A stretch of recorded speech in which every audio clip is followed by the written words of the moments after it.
Pues muy buenos días a todas y todos. Sean bienvenidos a la sesión del Círculo de Estudio Pensamiento Latinoamericano. El día de hoy vamos a exponer un tema interesante que tiene por título Los intelectuales y el neoliberalismo. Me parece que es la defensa del interés. Como habíamos comentado ya en la sesión pasada, pues hablamos del tema de hegemonía desde la visión de Gramsci, y creo que esta es una buena oportunidad de dar continuidad a las ideas de este pensador, sobre todo a uno de esos conceptos por los cuales es reconocido, como el concepto de los intelectuales, ¿no? La lectura que vamos a revisar el día de hoy es una lectura que lleva por nombre El hechicero de la tribu, de Atilio Boron, y que es básicamente una revisión a el trabajo que ha hecho uno de los intelectuales más importantes del neoliberalismo, en este caso él así lo determina, y que sobre todo uno de los más influyentes, dice él, ¿no? Influyentes en muchos sentidos que vamos a explicar más adelante. Pero bueno, esta crítica no se limita solamente a un plano de su historia, sino también a un plano ideológico de la manera en que él plantea sus ideas y cómo estas ideas han influido en el inconsciente colectivo en muchos pueblos. Eso es muy importante. Y bien, quisiera yo comenzar la sesión de hoy pues retomando un poco el hilo de la sesión pasada desde la idea de Gramsci, ¿no? Gramsci desde su etapa de juventud y durante toda su historia política, uno de los conceptos que causó mayor interés para él fue el concepto de los intelectuales o del intelectual. Y desde ahí se plantea una serie de premisas sobre este concepto que nos pueden ayudar a entender un poco más adelante el texto que vamos a revisar. Y bueno, Gramsci lo que hace es preguntarse básicamente en tres dimensiones la idea del intelectual. La primera dimensión es su función. ¿Qué función cumplen estos intelectuales en la vida política y social? ¿Cuál es su naturaleza también de estos intelectuales? Y por último, la manera en que se vinculan estos intelectuales y cómo se vincula el conocimiento con la realidad cotidiana. Estos tres elementos van a ser una guía fundamental para Gramsci y va a intentar desentrañar cada uno de estos conceptos para poder dar su propia postura sobre la forma que adquieren los intelectuales en un contexto determinado. Es importante mencionar en este sentido que para Gramsci los intelectuales se encuentran enlazados por las estructuras del poder, ¿no? Es decir, el poder intelectuales están directamente relacionados y eso va a determinar de alguna manera la forma en que estos producen y reproducen sus ideas en un marco y en un contexto establecido. Por otro lado, es importante mencionar que para Gramsci en este sentido, el ser intelectual no se restringe de alguna manera al conocimiento, a un conocimiento ya establecido, o como diríamos actualmente, ¿no? A una torre de marfil donde se encuentran únicamente las personas que tienen la posibilidad de pensar la realidad, sino que también el intelectual para Gramsci puede ser cualquier persona que se dedique a una actividad que tenga que ver con el pensamiento. Pero aquí hace una diferenciación importante. El hecho de que todas las personas tengan esa posibilidad de llevar a cabo el trabajo intelectual no quiere decir que sea el trabajo propio, que sea un trabajo restringido en primera instancia. Y segunda, que el trabajo del intelectual no todas las personas lo llevan a cabo de la misma manera. Eso es muy importante. Y nos recuerda Gramsci que el conocimiento no surge de manera espontánea, dice él, es producto de un espacio y un contexto determinado. Es decir, no es una idea que surja de manera espontánea en alguna persona que de repente se le ocurrió algo y que esa gran idea vaya a determinar toda la creación política y social que sigan lo subsecuente, sino al contrario, ese pensamiento es fruto, es derivado de todo un contexto social, político y económico que va a construir una idea del pensamiento y que esta idea puede ser compartida, ya que es una idea que se construye desde su punto de vista de manera colectiva. Otra parte muy importante es que Gramsci hace una división entre el tema de los intelectuales, de aquellas personas, en dos grandes apartados. El primero tiene que ver con algo que él denomina los intelectuales orgánicos, que es una palabra muy utilizada, por cierto, en la teoría social, y por otro lado, los intelectuales de manera coyuntural. Aquí surge algo muy interesante porque yo he escuchado que es una palabra que se repite de manera constante. Inclusive el mismo presidente la ha repetido, los intelectuales orgánicos. Son intelectuales orgánicos de un régimen. Son intelectuales orgánicos de una idea. En este caso, cuando el presidente se refiere a ellos, se refiere a los intelectuales que defienden la idea del neoliberalismo. Sin embargo, Gramsci hace este apartado o hace esta gran división porque Gramsci considera que el intelectual orgánico es aquel que nace con una idea de construir un nuevo modelo, un nuevo régimen político, una nueva idea de política que tienda o busque la idea de ser hegemónica. Eso quiere decir que los intelectuales orgánicos nacen desde el inicio de esta creación y van en conjunto, no se pueden separar de estas ideas y al contrario, son ideas que se promueven y que se van haciendo hegemónicas. Por otro lado, lo coyuntural son aquellos intelectuales que pueden moverse de un lado hacia otro, en cualquier coyuntura. Pueden estar hoy en algún momento en alguna idea más relacionada con el neoliberalismo, ayer estuvieron más relacionados con la izquierda, como puede ser el caso de Vargas Llosa, ¿no? Ahí habría que, digo, ya lo debatiremos más adelante, si podría ser llamado, por ejemplo, un intelectual orgánico. Y por último, voy a nada más para terminar la introducción de esta idea de Gramsci, es que hay algo muy interesante que nos comenta, que es que los intelectuales no es solo el conjunto de conocimientos, sino el papel que juega en la sociedad. Es decir, el intelectual no solamente se suscribe a la idea o pensamiento que está construyendo, sino también al rol y el papel que juega en la sociedad. Y este elemento nos abre la posibilidad, entonces, de adentrarnos ahora sí a nuestro texto. Es decir, ¿qué papel juegan los intelectuales en nuestra sociedad actualmente? Desde esa idea, pues yo propuse este texto que tiene que ver con uno de los intelectuales más importantes de la literatura hispanoamericana, y yo diría que mundial inclusive, y que ha tenido un papel muy relevante no solo en la literatura, sino también con un activismo político muy importante a nivel internacional, y que ha tenido repercusiones importantes, sobre todo en el asentamiento de una nueva formalización de la cultura neoliberal. Atilio Boron lo que hace en este texto es darnos un repaso histórico, primero, de quién es el personaje de Vargas Llosa, y nos abre un planteamiento muy interesante, que es por qué elegir a Vargas Llosa entre tantos intelectuales que existen del modelo neoliberal, por ejemplo. Inclusive algunos de ellos con fundamentos teóricos más desarrollados o más elaborados. ¿Por qué elegir entonces dentro de todo este ámbito a Mario Vargas Llosa? Bueno, él argumenta en el texto que uno de los principales motivos o lo que lo motivó a retomar a este personaje es que efectivamente no puede desconocer la influencia que ha tenido durante casi 50 años en la cultura hispanoamericana y también a nivel internacional. Sobre todo lo que él ha venido desarrollando con sus letras.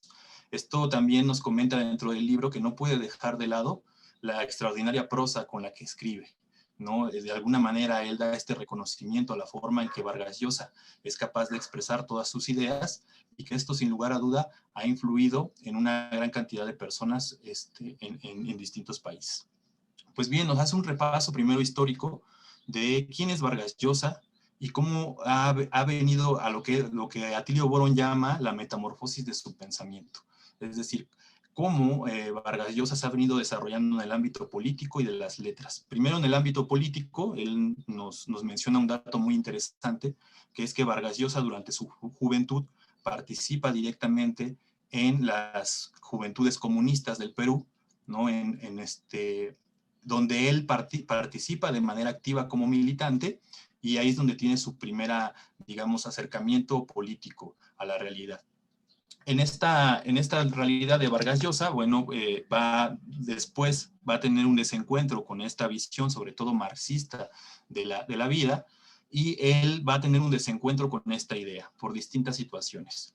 Este desencuentro lo va a llevar de un extremo a otro a participar directamente en la democracia cristiana.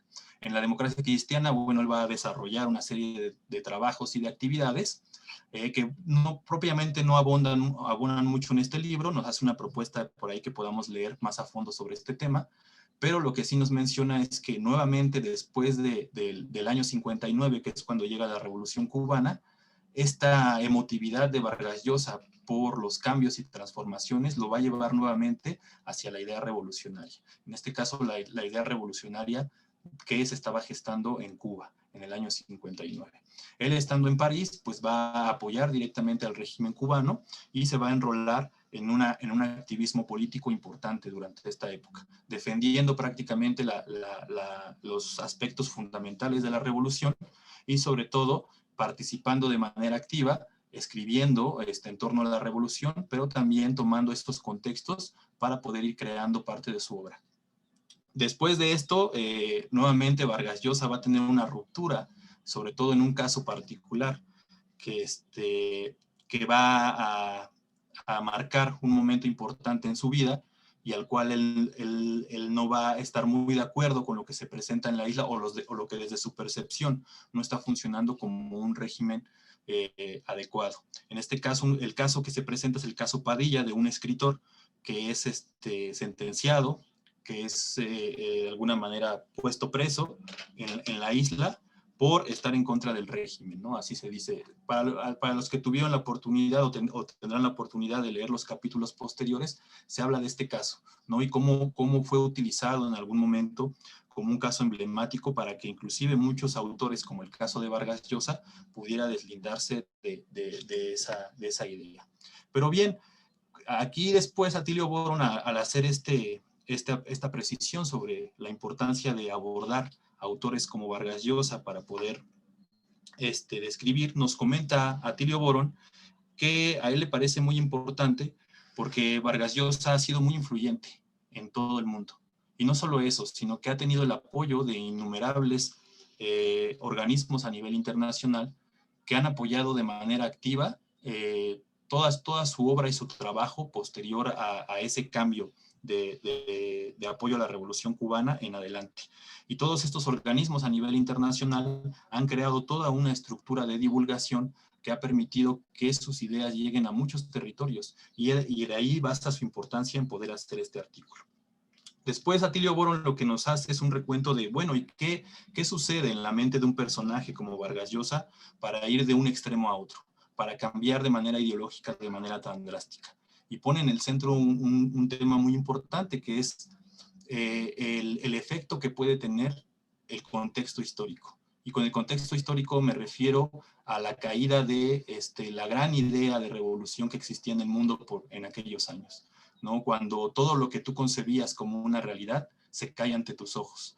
Y esa dificultad que puede tener en una persona como Vargas Llosa, que si bien Atilio Boron nos hace la acotación, que varios documentos hablan de que realmente nunca hubo tal vez un compromiso real con la idea o transformación marxista de la sociedad, lo cierto es que sí tuvo una repercusión muy importante los eventos que se suscitaban alrededor del mundo. Estamos hablando, por ejemplo, eventos como la caída del muro de Berlín, la destrucción de la URSS, el caso también de lo que ocurría en la Revolución Cubana, que después se convirtió en un acérrimo crítico de la Revolución Cubana, y no solo de la Revolución Cubana, sino también en el libro nos maneja toda serie de colectivismo, aquello que tenga que ver con el colectivismo, ¿no? Ya sea el populismo, el estatismo u otras formas de manifestación. Él va a ser un acérrimo rival ante esas ideas, planteando como centro que la única forma de poder transitar hacia una sociedad justa es bajo una idea liberal. Y esta idea liberal tiene que ver con una idea supuestamente democrática, una idea de libertades individuales que permite al ser humano sí estar tener una libertad plena, lo cual no pudo ser en los modelos que él denomina socialistas y que de alguna manera no pudieron cumplir con este mandato, y por lo tanto él promueve una idea distinta. A partir de eso, bueno, nos va a llevar a Atilio Boron hacia una serie de eventos, en el primer capítulo al menos, que nos hacen pensar en cómo fue el efecto reflexivo de Vargas Llosa y cómo se ha movido alrededor del tiempo, ¿no? Nos pone, por ejemplo, el caso de lo que ocurre en México con este gran encuentro de intelectuales, al cual Octavio Paz hace un llamado a diversos intelectuales a nivel mundial, y que se vuelve un evento muy importante tanto a nivel mundial como nacional, ya que este evento pues, es transmitido en Televisa, en horario estelar, y se debate sobre la idea de la libertad, pero es una idea de libertad que tiene que ver más con una idea liberal de la libertad, y que de alguna manera pues, va a ir trazando lo que en algún momento será la llegada de los nuevos modelos como el modelo neoliberal a México. En este evento pues participa Vargas Llosa, todos recordamos aquel evento, bueno, y si no lo recordamos, hay un video que estaría bueno compartirlo ahí en el grupo, de este video muy interesante donde Vargas Llosa hace una reflexión sobre el modelo político mexicano, ¿verdad? Y denominando, inclusive alterando un poco a los invitados en la mesa, que de alguna manera ya tenían una línea del respeto hacia el gobierno mexicano, sí criticando al modelo socialista que existía en ese momento a nivel mundial, pero un respeto al modelo mexicano de partido único, ¿no? Vargas Llosa rompe con esa etiqueta e inmediatamente se lanza en contra de la forma y estructura, en la forma en que se estructura el Estado mexicano. Esto obviamente va a traer una tensión en el foro y saliendo Octavio Paz en ese momento a la defensa inmediata del régimen priista en aquel momento. Bueno, Atilio Boron lo que nos explica en el libro, una lectura interesante, es que una lectura posterior es la guerra, él dice, entre dos machos alfa, ¿no? Por la disputa de una narrativa, de una narrativa como representantes del modelo neoliberal. Vargas Llosa como un joven impetuoso que está buscando colocarse o posicionarse como el vocero de esa nueva idea o lucha. Y por otro lado, Octavio Paz, una persona mayor en decadencia de este modelo, más ligado al sistema nacional que realmente a un sistema internacional. Y ahí nos marca Atilio Boron la fuerza que empieza a tener Vargas Llosa en adelante. Bien, el libro del hechicero de la tribu, Vargas Llosa lo retoma de un libro que publica Vargas Llosa, que se llama La llamada de la tribu, ¿no? La llamada de la tribu es un libro que publica Vargas Llosa para poder explicar cómo ha sido su camino de conversión al liberalismo, desde que participaba como joven en las juventudes comunistas. En este libro, Vargas Llosa va a hacer toda una apología de cómo él pudo rescatarse, pudo reconvertirse a una nueva forma del pensamiento, y para ello va a citar a una innumerable cantidad de autores, donde él va a decir, estos autores marcaron mi vida, y marcaron mi vida de una forma tan importante que pude pensar que había otras alternativas a este mundo. Y él va a tomar o a retomar a todos estos autores y va a explicar cada uno de los textos que para él fueron importantes y cómo estos textos influyeron en su vida. Bien, pues este libro lo retoma Atilio Boron, pero hace una modificación. En lugar de hacer el llamado de la tribu, él le pone el hechicero de la tribu. Y habla de que el hechicero, pues él se refiere a una persona que tiene la capacidad mediante brujería, mediante la palabra, mediante diversas formas de hacer cambiar la opinión o hacer cambiar de alguna manera las situaciones que existan en algún momento, ¿no? Entonces el hechicero de la tribu es aquella persona que atrae mediante la palabra, mediante el embrujo, hacia una forma, en este caso, del pensamiento. Atilio Boron más adelante, y aquí voy a terminar ya mi participación, pero lo que va a hacer no solo es una reflexión histórica sobre quién es Vargas Llosa, ni bibliográfica sobre quién es. Hace una introducción sobre quién es Vargas Llosa y cómo está vinculado a estos nuevos sistemas. Sin embargo, va a ser una reflexión sobre todo teórica, porque lo que dice Atilio Boron es que Vargas Llosa, en esta prosa extraordinaria, omite de alguna manera una reflexión teórica sobre ello. Retoma a otros autores de manera parcial o induce hacia una forma del pensamiento a veces mutilada o inclusive no muy clara sobre cuál es su pensamiento y cuál es el pensamiento de los autores, y a través de esta narrativa él trata de crear una idea general de lo que el neoliberalismo puede traer como bondad para toda una sociedad. Sin embargo, Atilio Boron empieza a desentrañar a cada uno de estos autores que él menciona, entre los que se encuentran pues, los grandes promotores del liberalismo, como puede ser Adam Smith, Karl Popper, entre otros tantos. Él empieza a desentrañar de manera teórica el discurso de Vargas Llosa con la teoría que estos autores propusieron, y cómo estas teorías pues, no empatan de ninguna manera con la idea o la manera en que los ha leído Vargas Llosa, y cómo su interpretación, muchas veces de manera tendenciosa, trata de redirigir una forma del pensamiento. Ya nada más para concluir, comentar que el papel de los intelectuales, esta charla que nos trajo el día de hoy, sin lugar a duda, pues fue el papel de los intelectuales, no solo un intelectual, pero me parecía importante para mí poner el ejemplo del caso de Vargas Llosa con este libro que me parece un libro interesante, de Atilio Boron. ¿Cuál ha sido el papel que han jugado estos intelectuales, que si bien no sé si llamarlos orgánicos, al menos son intelectuales que juegan un papel muy importante para la construcción de la narrativa neoliberal, son acérrimos rivales de cualquier modelo, ya decía en el libro, de cualquier modelo colectivista, a veces de una manera inclusive irreflexiva. No hay un sentido muchas veces en lo que ellos tratan de narrar o de construir como una idea política, y esto sin lugar a duda trae repercusiones en la manera en que se trata de discutir la idea neoliberal, porque hay que decirlo, en las universidades estos autores juegan un papel muy importante, sobre todo en la literatura. Y algo que hace Atilio Boron también es hablar de las bondades también que tiene él al escribir, ¿no? De la importancia en la literatura que ha tenido, pero que es de alguna manera contradictorio con sus ideas políticas. Sin más, pues yo aquí lo dejaría para el debate. Agradecerles a todos su participación y pues nada, para abrir el debate. Gracias. Pues tú moderas, Fer. Te toca moderar. Si quieres te apoyo con el tiempo. Perfecto. Pues aquí abriríamos la ronda de preguntas, de participaciones, perdón, y nada más que levanten la mano y vamos abriendo participaciones. Jesús, por favor. Gracias, Fernando. Interesantísimo el tema. Por demás, creo que pues tiene mucho que ver con los tiempos que vivimos actualmente y con estas ideas que tú muy bien has planteado acerca de la intelectualidad orgánica que ha puesto sobre la mesa de debates a Andrés Manuel López Obrador en su relación con algunos intelectuales mexicanos. Me parece que el libro de Atilio, este sociólogo argentino, que además entiendo es doctor en ciencia política por la Universidad de Harvard, me parece interesantísima la exposición.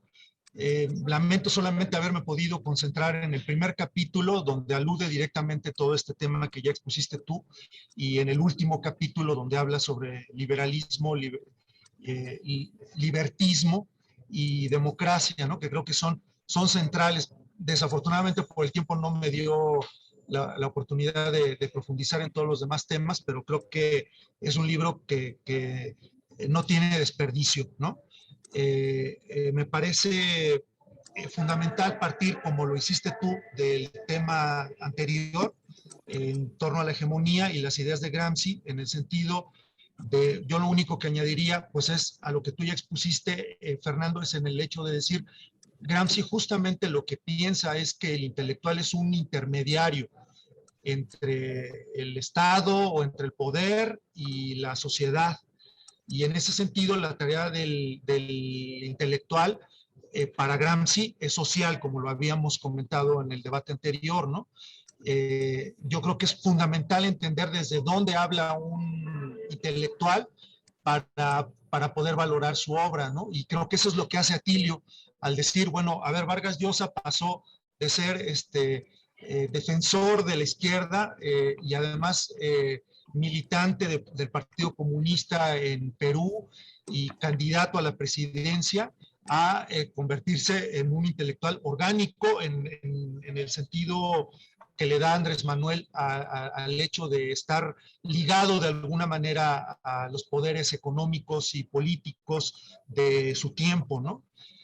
Yo solamente discreparía en dos asuntos muy menores que no son de fondo, no son, digamos, discreparía únicamente en el sentido de que Atilio menciona que se trata de una diatriba, lo que expresó Vargas Llosa en aquel foro frente a Octavio Paz y a otros intelectuales latinoamericanos, porque creo que no fue una diatriba, porque creo que para que lo sea tendría que haber sido, como lo dice la definición del diccionario, algo violento, un escrito o un alegato violento o calumnioso, y me parece que no lo es. La realidad nos ha demostrado que México vive en la actualidad, incluso yo me atrevo a afirmar que todavía es una dictadura encubierta. Lo único que hizo, y lo señala también Atilio Vargas Llosa, pues es recoger el sentir de lo que se decía en las universidades, en los pasillos de los medios de comunicación, en su tiempo, entre los propios intelectuales, investigadores, docentes, estudiantes, ¿no? Y también discreparía en el tema de cuando habla de los intelectuales del liberalismo, Stuart Mill, Locke, Kant, Tocqueville. Desafortunadamente no tengo yo a la mano lo que he leído sobre Stuart Mill, pero por ejemplo en el caso de Tocqueville, él sí se refirió a la democracia. Yo discrepo en este punto, muy menor, en lo general estoy totalmente de acuerdo con Atilio, pero yo discrepo porque sí considero que Tocqueville fue importante en sus análisis y en este libro en el que habla sobre la democracia en América, cuestiona la subordinación del individuo frente al Estado, subraya la necesidad de una igualdad entre los individuos que a él lo lleva en su alegato político y filosófico, incluso a decir, pues a lo mejor hasta tendremos en el momento en el que seamos todos iguales que prescindir de los intelectuales, ¿no? Pero esto es meramente una cuestión formal, no en el sentido de un rechazo a la intelectualidad, ¿no? Como inteligencia de nuestro ser social, ¿no? Y en tercera instancia, esta afirmación que él hace acerca de que un pueblo democrático, en este libro, descreerá de toda aquella misión divina, se reirá de nuevos profetas y buscará en los límites de la humanidad y no más allá al juez último de sus opiniones. Me parece que ahí nada más en estos dos aspectos yo tendría alguna discrepancia con todo el alegato general de sociólogo argentino, ¿no? Me parece sumamente interesante cuando entra ya a la sustancia y pone sobre la mesa esta pregunta, al oponer democracia y liberalismo, ¿quién de los dos pone en riesgo a quién, ¿no? Y creo que ahí es donde está la esencia justamente de por qué le recrimina a Vargas Llosa esta postura. No puede ser que Vargas Llosa, habiendo sido educado en el marxismo y comprendiendo a cabalidad la teoría marxista, ahora asuma una postura defensora del capital que tanto ha socavado a la democracia. Creo que eso es fundamentalmente lo que dice. Y me encanta esta alusión que hace a Chomsky de una entrevista que tuvo con él, en el sentido de que Chomsky cuestiona la democracia norteamericana diciendo, pues es simplemente una democracia de partido único, algo muy semejante a lo que dijo Vargas Llosa de México, ¿no? Y que yo creo que se repite también en el caso mexicano, que lo intentó Salinas de Gortari, al establecer un nuevo sistema de medios y oponer un sistema de monopolio dual, digamos, entre Televisa y Televisión Azteca, repetir esta misma experiencia del Partido Republicano y el Partido Demócrata en Estados Unidos y hacerlo con el PAN y con el PRI en México, cosa que no fue posible afortunadamente porque la sociedad civil en México pues se ha revelado y ya lo hemos visto en 2018 con la llegada de Morena al poder y que creo que es justamente el momento en el que estamos y donde los intelectuales tendrían todo que aportar a esa nueva discusión entre la sociedad civil y el poder establecido, ¿no? Gracias, Jesús. Seguiría Elia y posteriormente Gabino, por favor. Gracias. Bueno, pues primero que mi conocimiento de Vargas Llosa, pues yo solo leí La ciudad y los perros en la universidad, entonces no tengo un bagaje amplio, pero sí leí sobre los escritores del boom, que es donde lo colocan como uno de los principales representantes. Y pues algo que puedo decir que me atrajo es que, aunque era el primer año de la universidad, la verdad es que es muy interesante la narrativa en sus novelas, si te atrapan. Es un ambiente de un colegio militar. No voy a dar como claves para saber en qué termina. De todos modos, ahí está el libro y la película. Pero es interesante porque crea esto que también menciona Atilio, o sea, un buen escritor es un buen mentiroso y sabe darte elementos de la realidad, o sea, de la ficción, novelarlos y hacerte como lector pensar que eso pasó de verdad. Entonces, el talento que tiene para la novela o la narrativa, pues la verdad es que sí, es, es mucha, ¿no? Entonces, creo que en ese sentido, no sé ahora ya como que divido a los escritores o autores de su postura política. Antes, pues la verdad es que no me importaba, ¿no? Ya nos pasó igual con Sabines en su momento, que los autores tienen su posicionamiento político, y tengo a otro profe al cual le tengo mucho aprecio, que es Eduardo Casar, porque además sus clases eran divertidísimas, y pues también tienen posturas que políticamente no comparto. Entonces creo que me pasó lo mismo con Vargas Llosa cuando empezó a tener declaraciones en la vida política, y por eso es importante, creo yo, que lo que decía, lo que nos hace luego Víctor, como tomar en cuenta, ¿no? Hay que tomar postura. Yo creo que sí es importante, no solo los periodistas, no solo los políticos, no solo los que están al frente de un medio o que son vistos por más personas, sino también pues los escritores, la gente que tiene una columna, que tiene un podcast, es importante también saber desde dónde nos están hablando. Entonces, en ese sentido, pues sí me gustó la novela, fue interesante descubrir la vida de los jóvenes en un colegio militar, sobre todo porque pues yo no conocía ese ambiente y sigo sin conocerlo al menos, pero que también hay como estereotipos, maneja estereotipos, ¿no? El chico que es, que incluso hasta está en contra de la violencia, recuerdo, creo que es el que tiene un destino trágico, pero es un poco como cómico, trágico cómico, algunos momentos que no puedes creer que sea compatible a alguien que fue al colegio militar y que esté en contra de la violencia, pero bueno, hay una serie de cuestiones que son curiosas. En ese sentido, pues si gustan leerlo, pues les va a gustar esa novela.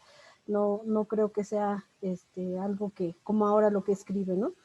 Y bueno, por otro lado, ya para no divagar tanto en la parte de la literatura, me pareció interesante que habla Atilio Borón de él con características como, por ejemplo, egocentrismo, rigurosidad intelectual, la cual la tiene a la hora de escribir.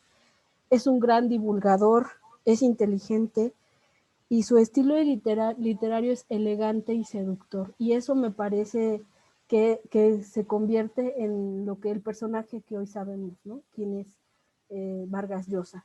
Y creo que funciona porque yo he conocido a mucha gente que es pues muy revolucionaria en la universidad o en la prepa, y que no, que sí, contra el Estado y varias cosas así decían, y de repente pues ya están trabajando como burócratas, y es todo lo contrario a lo que decían o predicaban. Y yo decía, ¿dónde está lo que decían? ¿Dónde está lo que pregonaban? Y la verdad es que no había tantos principios ahí, ¿no? A lo mejor como lo describe Atilio a Vargas Llosa en su juventud, pues no era un marxista, ¿no? Le gustaba en ese momento hablar de ciertos temas, se sentía parte de un grupo, y a lo mejor eso fue lo que lo posicionó en su juventud, pero no quiere decir que realmente haya sido un pensamiento que él quisiera llevar. Entonces, yo ya no me sorprendo por la gente que de repente se convierte, que fue muy revolucionaria y después se convierte en gente de derecha, o no lo sé cómo decirlo, ya no me sorprende. Lo interesante es que estas personas como Vargas Llosa, como algunos opinólogos de los medios, se conviertan en el referente de las personas, ¿ok? En el referente de las personas para tener una opinión sobre algo que sucede. Entonces, es que lo dijo Adela Micha, seguro tiene razón. Es que lo dice tal, seguro es cierto. Entonces ya ni siquiera la gente hace el ejercicio de cuestionarse, ¿no? Y ya por aquí lo dejaría para no tomar más tiempo. Gracias. Gracias, Ale. Seguiría Gavino y después Irene.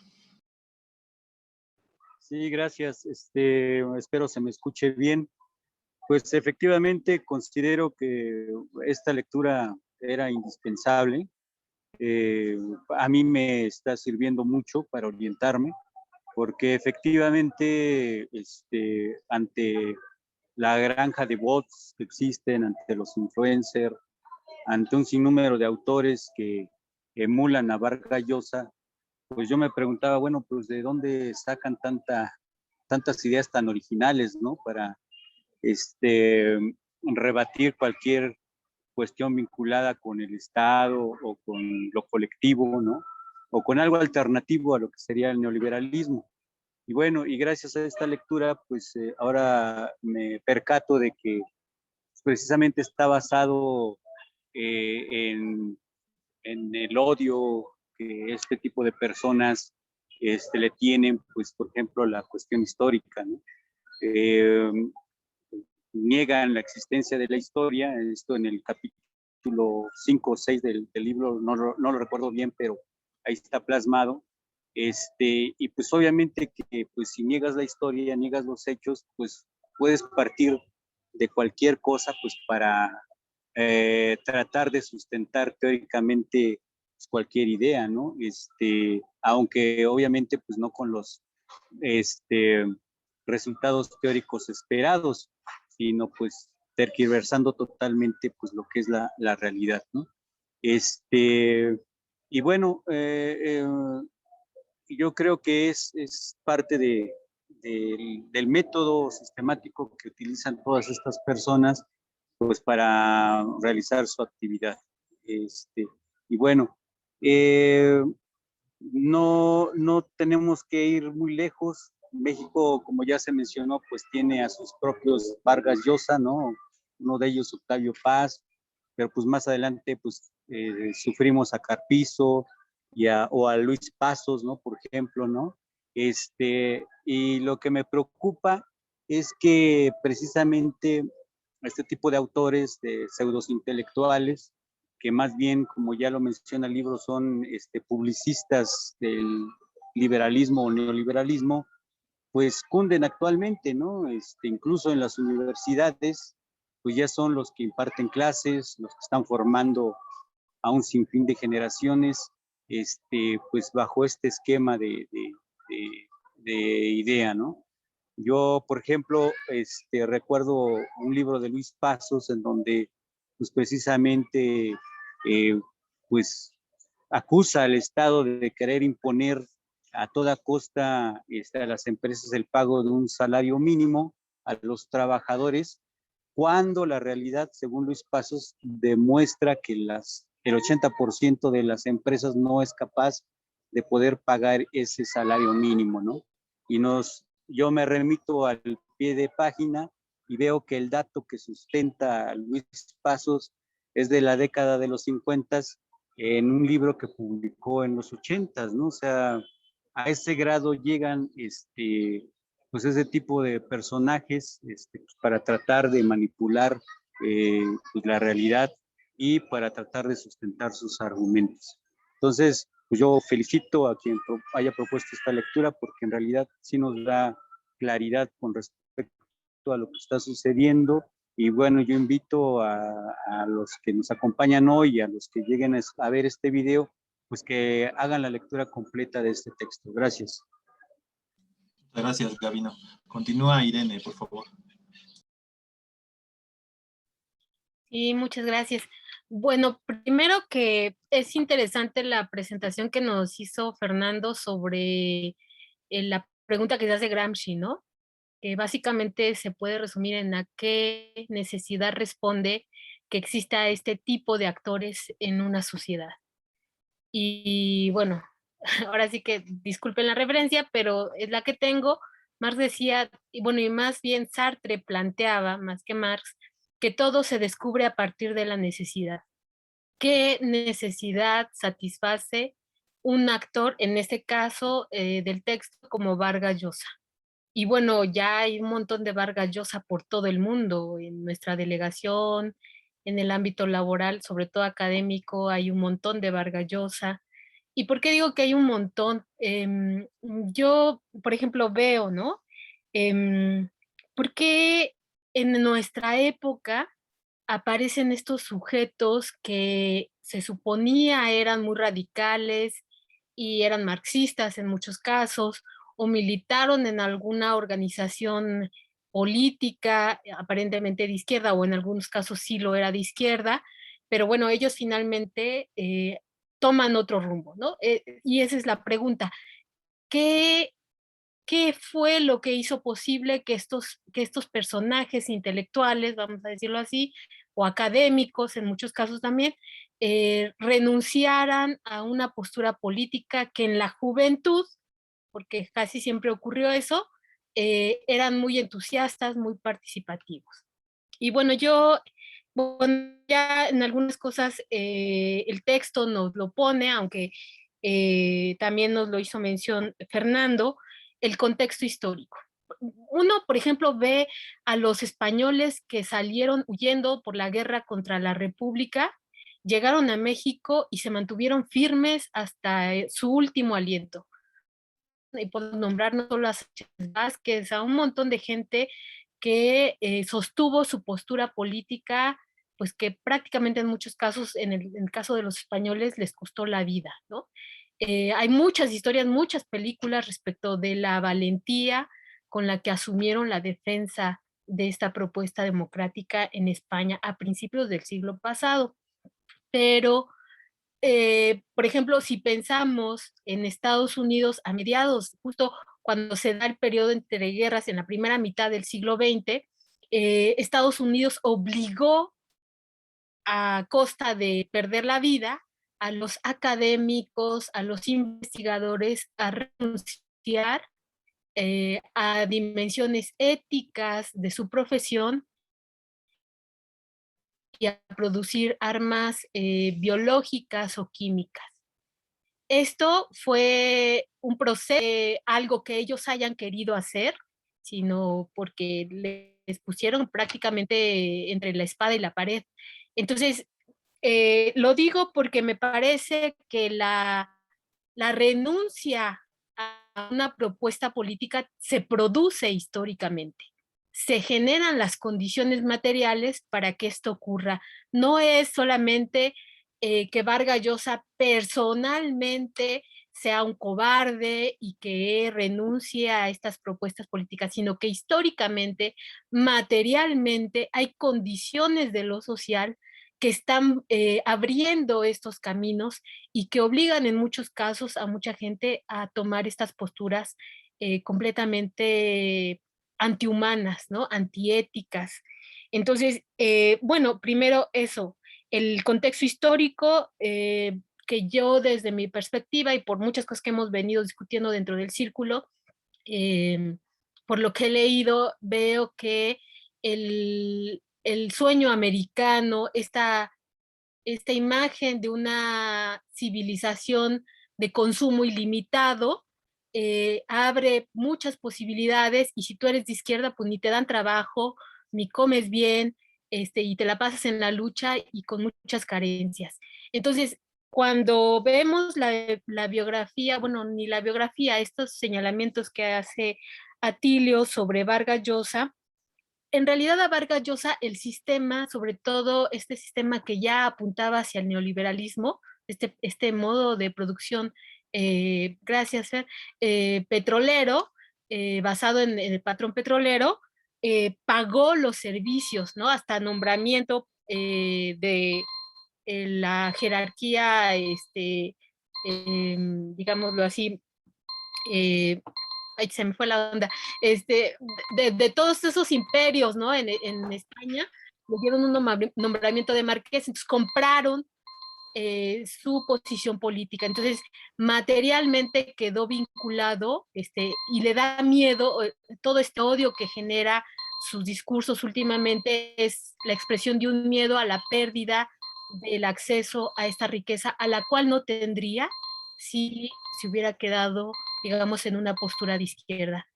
Lo dejaría ahí, gracias. Gracias, Irene. Víctor, por favor. Sí, gracias, hola. Espero que se oiga bien. Saludos a todas y todos. Gusto de verlos. Felicidades por el texto y por el tema. Me gustó muchísimo, es un tema riquísimo, da para mucho. Gracias, Fer, por la discusión tan buena. Y daré como con esa recomendación, creo que hasta metodológica que sí viene de tratar de ubicar el contexto, también lo mencionó Fernando, mencionar algunas cosas, comentarios. Ahorita no creo que nadie tenga que hablar de Vargas Llosa, pero sí plantear algunas cosas contextuales e incluso algunas estructurales. Por ejemplo, una cosa que mencionó me interesa la para recrear cierto contexto, cierta estructura. Aquel problema de Vargas Llosa, que no solo fue de... Víctor, Sí. perdón, pero cuando te agachas se va el audio. A ver, ahora. Así se oye muy bien. Ah, perdón. Gracias, Gabino. Quería mencionar el tema de aquel problema de Vargas Llosa, que no solo fue de Vargas Llosa, incluso también fue, por ejemplo, de Carlos Monsiváis, con la Revolución Cubana, a propósito del caso de Eberto Padilla. Eberto Padilla fue un poeta que publicó un libro, un poemario titulado Final de Juego, que ganó un premio, que se le dio un premio literario en Cuba, pero que luego, al ser leído por la censura cubana, encontró que su poesía podía ser considerada como antirrevolucionaria. Y se le hizo de manera televisada un juicio claramente estalinista, donde Eberto Padilla tenía que pedir perdón por sus deformaciones ideológicas. Ante eso, no solo Vargas Llosa, también el propio García Márquez, también el propio Cortázar, muchos intelectuales hicieron una carta pidiéndole a la revolución, concretamente a Fidel, pues que eso no estaba bien, ¿no? Ante eso vino una respuesta de Fidel Castro, que fue la respuesta famosa de dentro de la revolución todo, contra la revolución nada. Es decir, queremos intelectuales que apoyen de manera plena, absoluta, queremos intelectuales orgánicos. Ahí se parten el apoyo y gente como Vargas Llosa, gente como Monsiváis, que conocía el problema con la homosexualidad. En Cuba se pensaba que la homosexualidad era contrarrevolucionaria, rompen con la revolución cubana, se da una partición. A lo que voy, no fue una cosa menor, porque más allá de Vargas Llosa o de Fidel Castro, es un tema estructural. Generalmente la relación del intelectual, del consejero con el príncipe es muy difícil. Es muy difícil porque no hay príncipe, sea de derecha o de izquierda, que acepte un intelectual crítico, que le diga, ¿no?, que le saque la mugre, que le diga que aquí está equivocado. Quiero intelectuales que validen lo que yo estoy diciendo para que me otorguen legitimidad. Entonces, es un tema que le pasó a Platón. A Platón lo vendieron. Incluso, ¿no? Desde Platón tenemos este problema que es estructural. Y en el caso de México, otra cosa estructural es que, siendo como es un país con las peculiaridades que tenemos, es muy difícil para aquellos que quieran ser intelectuales intentar serlo de manera autónoma del Estado. Es la excepción que confirma la regla. Podemos pensar tal vez si quieren, en revueltas, podemos pensar en Gabriel Said, que son los intelectuales que no han cobrado en el Estado. Pero Fabio Paz, si lo ponemos a la derecha y ponemos a la izquierda, los Fuentes cobraron en el Estado, ¿no? Es muy difícil. ¿Cómo vas a ser intelectual en un país que no tiene iniciativa privada, que funde instituciones, que de manera autónoma? Es muy complicado. Entonces, eso es un límite, no digo para beneficiar o criticar a alguien, sino como que es un contexto estructural del cual es muy difícil escaparse. En el contexto histórico, el contexto teórico, que es lo que me parece bien importante no perder de vista lo que decía Fernando, un contexto histórico donde alguna vez existió, ojalá pronto vuelva a existir, una alternativa política, económica, revolucionaria, ideológica, teórica al capitalismo existente. Eso se cayó en el 89 a nivel mundial. Entonces es muy difícil, se ha hecho muy difícil luchar dentro de la democracia. Es lo que se impuso. Por supuesto, una democracia limitada, restringida, constreñida por el neoliberalismo, lo sabemos. Pero es muy difícil luchar contra la democracia que luchar contra el franquismo, por ejemplo, ¿no? Era más fácil mantener esa alta cuota ideológica, porque el fascismo franquista, pues era eso, ¿no? Un claro fascismo. Nuestra democracia tiene muchísimos problemas, pero no la podemos equivaler a la dictadura argentina, chilena, ¿no?, uruguaya. Entonces, esto ha hecho muy difícil que los intelectuales puedan mantener esa alta temperatura ideológica que uno quisiera que mantuviera, ¿sí? En un tiempo, además, de mediatización, donde ahora cometemos el error, que es un efecto de la mediatización, de entender por intelectual que sale en la tele, ¿no? El que está en la tele, y en realidad son académicos, no son intelectuales, vivimos un tipo de devaluación del intelectual, porque las grandes figuras intelectuales tipo Octavio Paz, hombres de letras, son absolutamente prescindibles en una democracia donde lo que usan son académicos, salen a la tele, el lenguaje, ¿no? Mediático para beneficiar al sistema. También ahí habría otro tema. Para cerrar ahora, para después mantener, a ver si después puedo decir otra cosa, en el tema de la literatura también sería interesante pensar que Vargas Llosa, así como fue una generación en su momento revolucionaria que intentaron matar al padre, siempre pasa eso, el padre era Borges en aquellos años, hoy Vargas Llosa es el padre. El padre, Vargas Llosa no tiene ninguna influencia, creo, donde yo he podido leer, en los literatos de 20 años, 30 años, que no hacen una literatura para nada pensada a la Vargas Llosa, que era muy en el siglo XIX de crear la gran novela, la novela total histórica. Eso que defiende ese Gabino, que ahora está muy deshistorizado. Vargas Llosa es de la vieja guardia que historizaba las cosas. Ahora no, porque los nuevos literatos están en otra onda y Vargas Llosa ya le suena totalmente anacrónico. Pero lo dejo hasta aquí. Muchas gracias. Muchas gracias, Víctor. Sigue Antonio y posteriormente Orlando, por favor.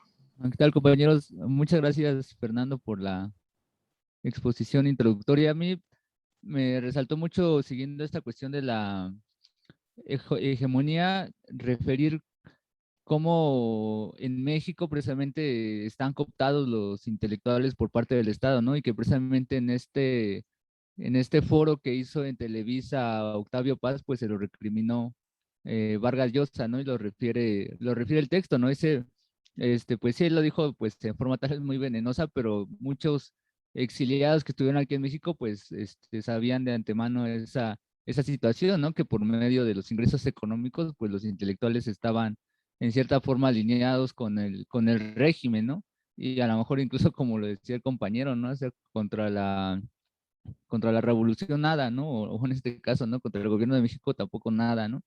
Y en ese sentido, pues como también las personas que venían desde el exilio, que sí hubo muchos de toda Latinoamérica que estudiaron en la UNAM, pues no podían pues tampoco criticar esas estructuras, ¿no? Porque tenían sobre ellos el peso del artículo 33 y la posibilidad de que fueran expulsados del país, ¿no? En ese tiempo en donde la Dirección Federal de Seguridad operaba bastante bien, ¿no? En la intervención en las universidades, ¿no? A alguna persona que conocí que sus padres fueron chilenos y que vinieron en el golpe de Pinochet, pues decían que vivían, agradecían el favor de que los acogieran aquí en México, pero que vivían vigilados por la DFC muy seguramente, ¿no? Entonces, pues es parte de esa cuestión de cómo la hegemonía estaba para ese momento bien afianzada, ¿no? Pero también en este sentido hacia este evento académico de Octavio Paz, que más bien fue una apología al imperialismo, pues también como la transición ya se estaba en cierta forma pactando, ¿no? Hacia firmar el Tratado de Libre Comercio, ¿no? Y que en ese sentido también a Octavio Paz, pues también le dieron el premio Nobel, ¿no? Y pues en ese sentido, ¿cómo se acepta, digamos, la democratización desde arriba, ¿no? O sea, no con, por ejemplo, con el 84 con Cárdenas, ¿no? Sino hasta el 2000 con el PAN, ¿no? Pero por supuesto desde una perspectiva pactada desde arriba, ¿no? Y en ese sentido, pues con todos estos canales de legitimación a través de los intelectuales y posteriormente de los medios de comunicación masiva, ¿no? Y hasta ahí la dejaría en este momento. Muchas gracias, Antonio. Continúa Orlando, por favor. Gracias, Fer, pues agradecer el tema, tu exposición muy interesante y muy pertinente, creo, para reflexionar. Iniciaría mi comentario justamente con esta reflexión sobre los intelectuales actuales, o llamados así intelectuales, y que sirven al sistema neoliberal. Hemos hablado de Vargas Llosa, y bueno, creo que se ha hablado bastante claro y suficiente, pero otro intelectual, o considerado así intelectual, y que participa mucho en los foros de Davos, que lo invitan con cierta constancia, pues es el famosísimo Paulo Coelho, ¿no? Entonces es una persona que, bueno, sabemos lo que podemos decir literariamente, pero sobre todo que para fines de la construcción de ideología, de ideales aspiracionales de vida, pues a mí no me asombra que sea uno de esos personajes que constantemente se invita a ese tipo de eventos, ¿no? Y uno en principio podría decir, bueno, ¿y qué tiene que ver un escritor con ese tipo de foros, no? Pues tiene mucho que ver, por justamente la construcción de una ideología, de una mentalidad, de esos ideales aspiracionales. Dentro de ellos, la idea de felicidad con todas sus adaptaciones terminológicas, pero que finalmente plantea eso. De ahí también mi crítica que he hecho en otros momentos de esa idea de felicidad, no porque en el ser humano esté mal aspirar a la felicidad, sino por cómo se construyen y de manera crítica o de manera fantasiosa esas ideas de felicidad.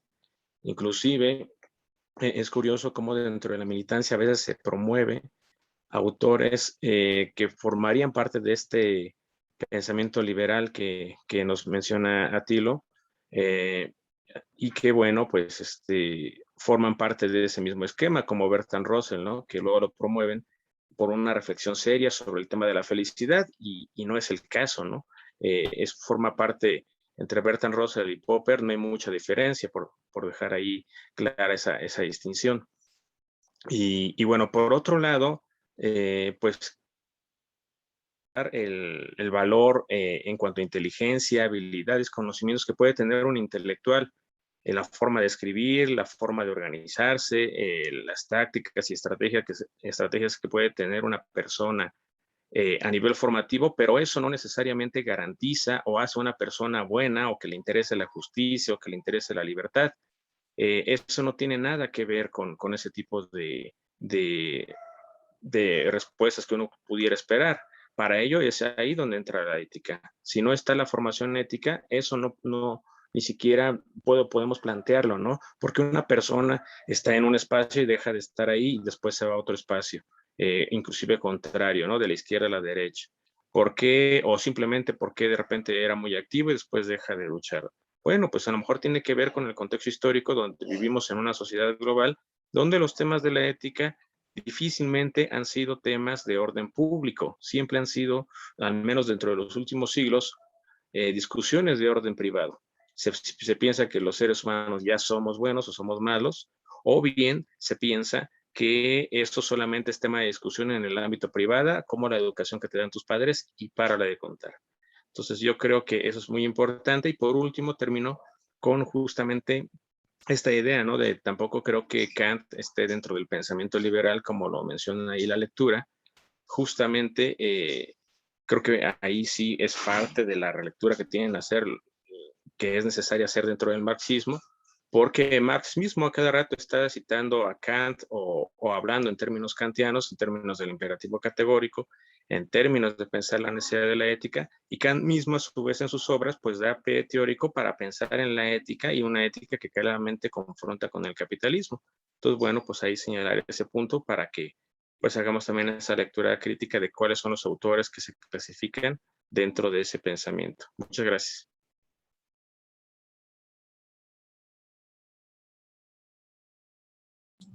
Gracias, Orlando. Continúa, pero Luis es Luis Antonio, ¿verdad? Entonces es Celia, por favor. Cierto, yo lo repetí. Bueno, gracias. Bueno, hace rato como que estaba divagando un poco en mis recuerdos de la literatura. Me preguntaba, y justo también en el pasado me preguntaba la necesidad de los intelectuales, porque al menos en el Colegio de Letras eran ver las vacas sagradas, tomamos clases con algunos de ellos. Digamos, voy a hablar un poco de mi área en la que yo estudié, y por ejemplo a mí me tocó clases con Lope Blanche, en la última parte de su vida de Lope Blanche. Pues los libros muy lúcidos del filólogo pues no tenían nada que ver con sus clases. Me acuerdo que era muy gracioso el doctor Lope Blanche porque nos hacía chistecitos en el pizarrón, así, hacía dibujitos y nos decía, ¿qué ven ustedes aquí? Y pues así de que quién sabe qué quiere decir, ya no sabíamos si era una prueba o si era en serio el chiste, ¿no? Y la verdad es que yo reprobé, nada más una persona pasó con 6, todos los demás nos fuimos con 4 y 3, porque pues los exámenes los hacía como hace 20 años cuando él era una eminencia, pero sus clases no nos decían nada, eran anecdóticas, nos contaba incluso cuestiones, pues son del exilio, son profesores del exilio, y nos contaban cosas de pues lo que era posguerra, ¿no? O por qué tuvieron que irse. Entonces de esas anécdotas me las sé, pero en cuanto a filología, pues la verdad es que no aprendí con él nada. Y en la universidad pues siempre hablamos, no, es que Octavio Paz y las vacas sagradas y que Carlos Fuentes, así como el top, ¿no? De la literatura. Pero también se hablaba de sus prácticas que eran antiéticas en cuanto a ponían a trabajar a sus becarios, eran los que les maquilaban los libros, hasta las ideas, muchos decían por ahí que eran ideas de otras personas que ellos que son muy buenos escritores o fueron muy buenos escritores, lograron desarrollar. Y yo decía, bueno, Vargas Llosa como buen mentiroso, como escritor, un buen mentiroso que te pueda llevar a una historia y una ficción, lo hace bien. Y la necesidad intelectual en la sociedad, ¿para qué? ¿De qué nos sirve? Vamos a decirlo así. En términos de que vi la otra vez la película de La lista de Schindler y decía el maestro filósofo, por cierto, le decían, tú no eres indispensable, ¿no? Que se vaya a los campos. Entonces, siempre hacen esos chistes cuando tienen familia de humanidades, alguien que estudia en humanidades, dicen, pues bueno, vamos a sacrificar a los de historia, a los de letras, ¿no? Pues eso sé que te sirven, ¿no? Entonces, un poco pensar la utilidad, ¿no? También recuerdo que me cuestionaban mucho a la hora de elegir la carrera, ¿para qué te sirven las letras si mejor un médico, si alguien se enferma, un abogado, si tienes un problema, ¿no? Y uno se pone a pensar la utilidad de los intelectuales, ¿de qué son útiles en la sociedad? ¿Para qué han servido? Y durante el régimen priista, ¿no? Han sido apapachados con los premios a nivel internacional, ahí están los Nobel, por eso irte a buscar un libro por el premio, pues no es tan recomendable, y que fungen como estas personas que validan estas prácticas, ¿no? En este caso neoliberal. Y Vargas Llosa es alguien que valida la cultura neoliberal. Tal vez no sea un referente para la generación actual de escritores, pero sí es un referente de la literatura en América Latina y en el mundo, vamos a decirlo así. Y sí impacta su espacio en donde van y opinan, por ejemplo, los pleitos que han tenido a nivel de las redes, ¿no? Con el gobierno de México. Pérez Reverte, que debo decir a mí, un amigo me enseñó el libro de En busca de Klingstor y pues yo lo leí, la verdad es que también es muy buena la narrativa, pero ya cuando uno ve sus posturas, bueno, o sea, el de la Reina del Sur y todo eso que hizo después, o lo que ha estado diciendo al respecto de nuestro gobierno, pues queda claro que la verdad es que su postura política ni para nada, vamos a concordar con él. Entonces, en México, ahora que viene una crisis, yo puedo decir que es una crisis de estos intelectuales que fueron apapachados por el régimen, que tuvieron sus revistas de letras libres, que tienen los espacios en la academia como vacas sagradas, que tienen premios nacionales, de todo. Apenas entró Andrés Manuel y premiaron a Conchita Concepción como un premio nacional de no sé qué. O sea, son personas que han tenido estos premios. Y creo que en la 4T hace falta esos intelectuales. No creo que sea John Ackerman nuestro único intelectual, no creo que nos quedemos con estos compañeros que están en el Consejo del Instituto Nacional. Pedro Miguel para mí no creo que sea un intelectual para la 4T. Necesitamos personas que tengan esa postura clara, que estén en los espacios comunitarios, que estén en los espacios cotidianos, ¿no? Yo creo que hemos hecho este ejercicio con compañeros de toda multidisciplinaridad aquí y de diferentes niveles, vamos a decir, intelectuales o de herramientas intelectuales.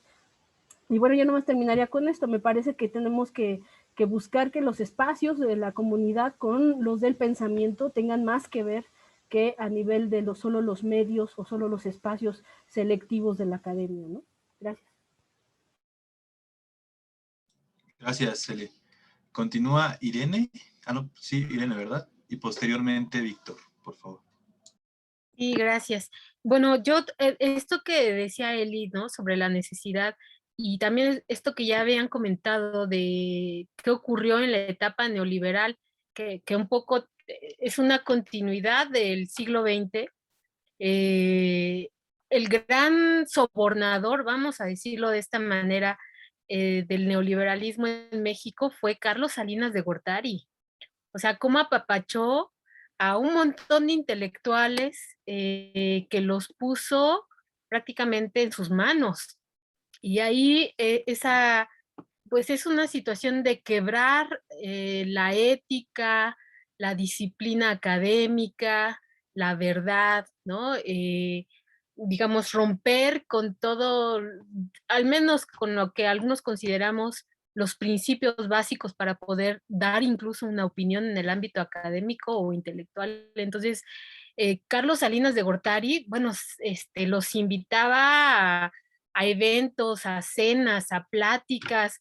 Bueno, fue como la acción por la cual Chayito Robles ahumó, porque la invitaron así un día temprano, te invito a cenar. No, pues que sí, ya tienes tu boleto de avión, vamos a cenar en París, ¿no? Y la llevaron ese día a cenar a París. Entonces, digamos, de ahí quedó ahumada de la cola o de otras cosas o de la mente, pero eso es a lo que me refiero con quebrar esta capacidad humana y ética.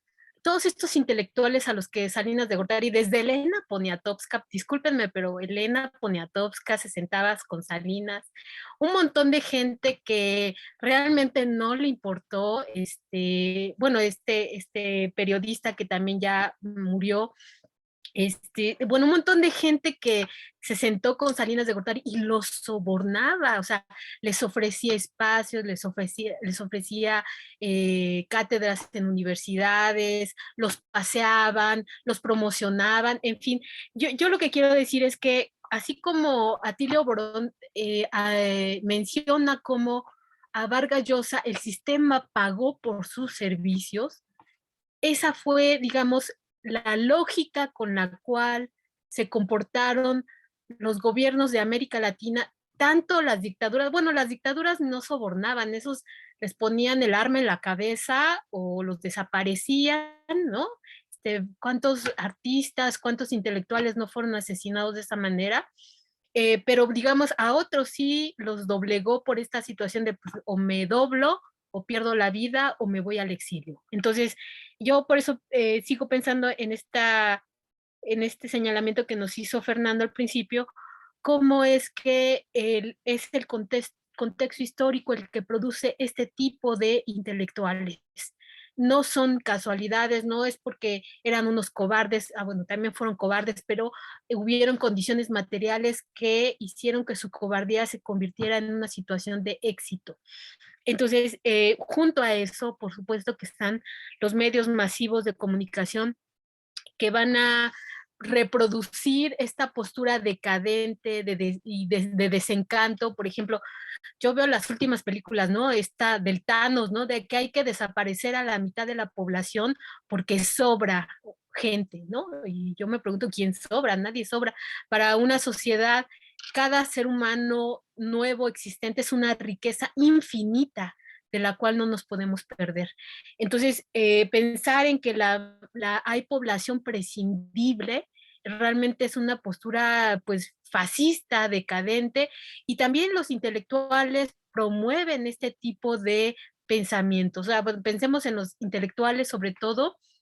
El caso de Vargas Llosa se me hace paradigmático porque él se suponía estaba adscrito o simpatizaba, vamos a decirlo de manera más ligera, con la izquierda, o con el marxismo, o con ciertos intelectuales que buscaban cambiar la realidad y renuncia, ¿no?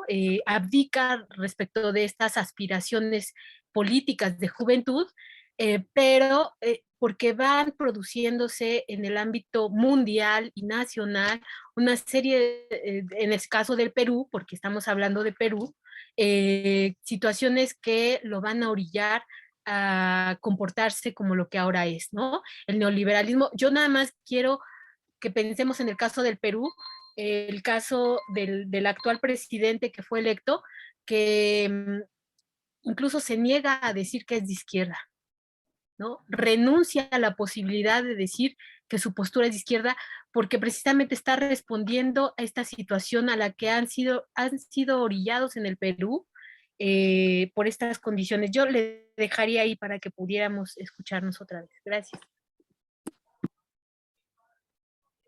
Gracias, Irene. Continúa, ay, perdón, aquí no me pueden apoyar. Víctor, me parece. Sí. Víctor, sí. Sí, gracias.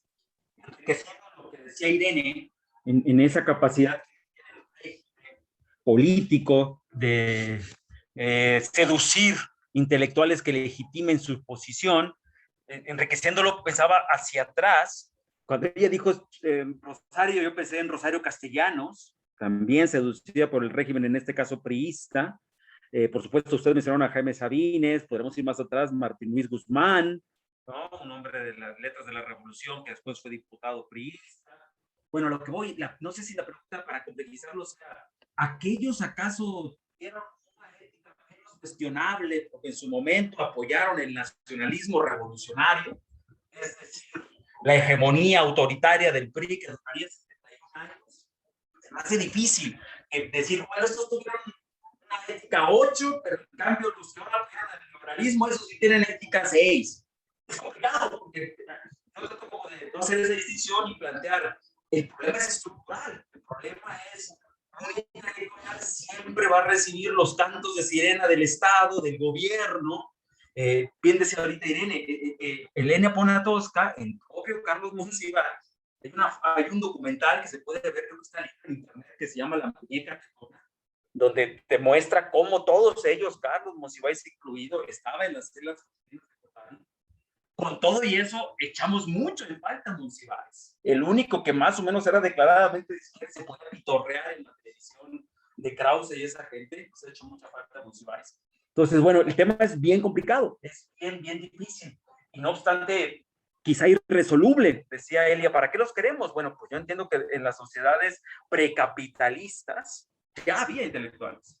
Porque en una sociedad ahí estamos un contador de historias, hay alguien el hablador, hay una distribución social de funciones, seguramente eran los básicos para lo físico, alguien tenía que contar algo, ¿no? Justificar su existencia de alguna manera.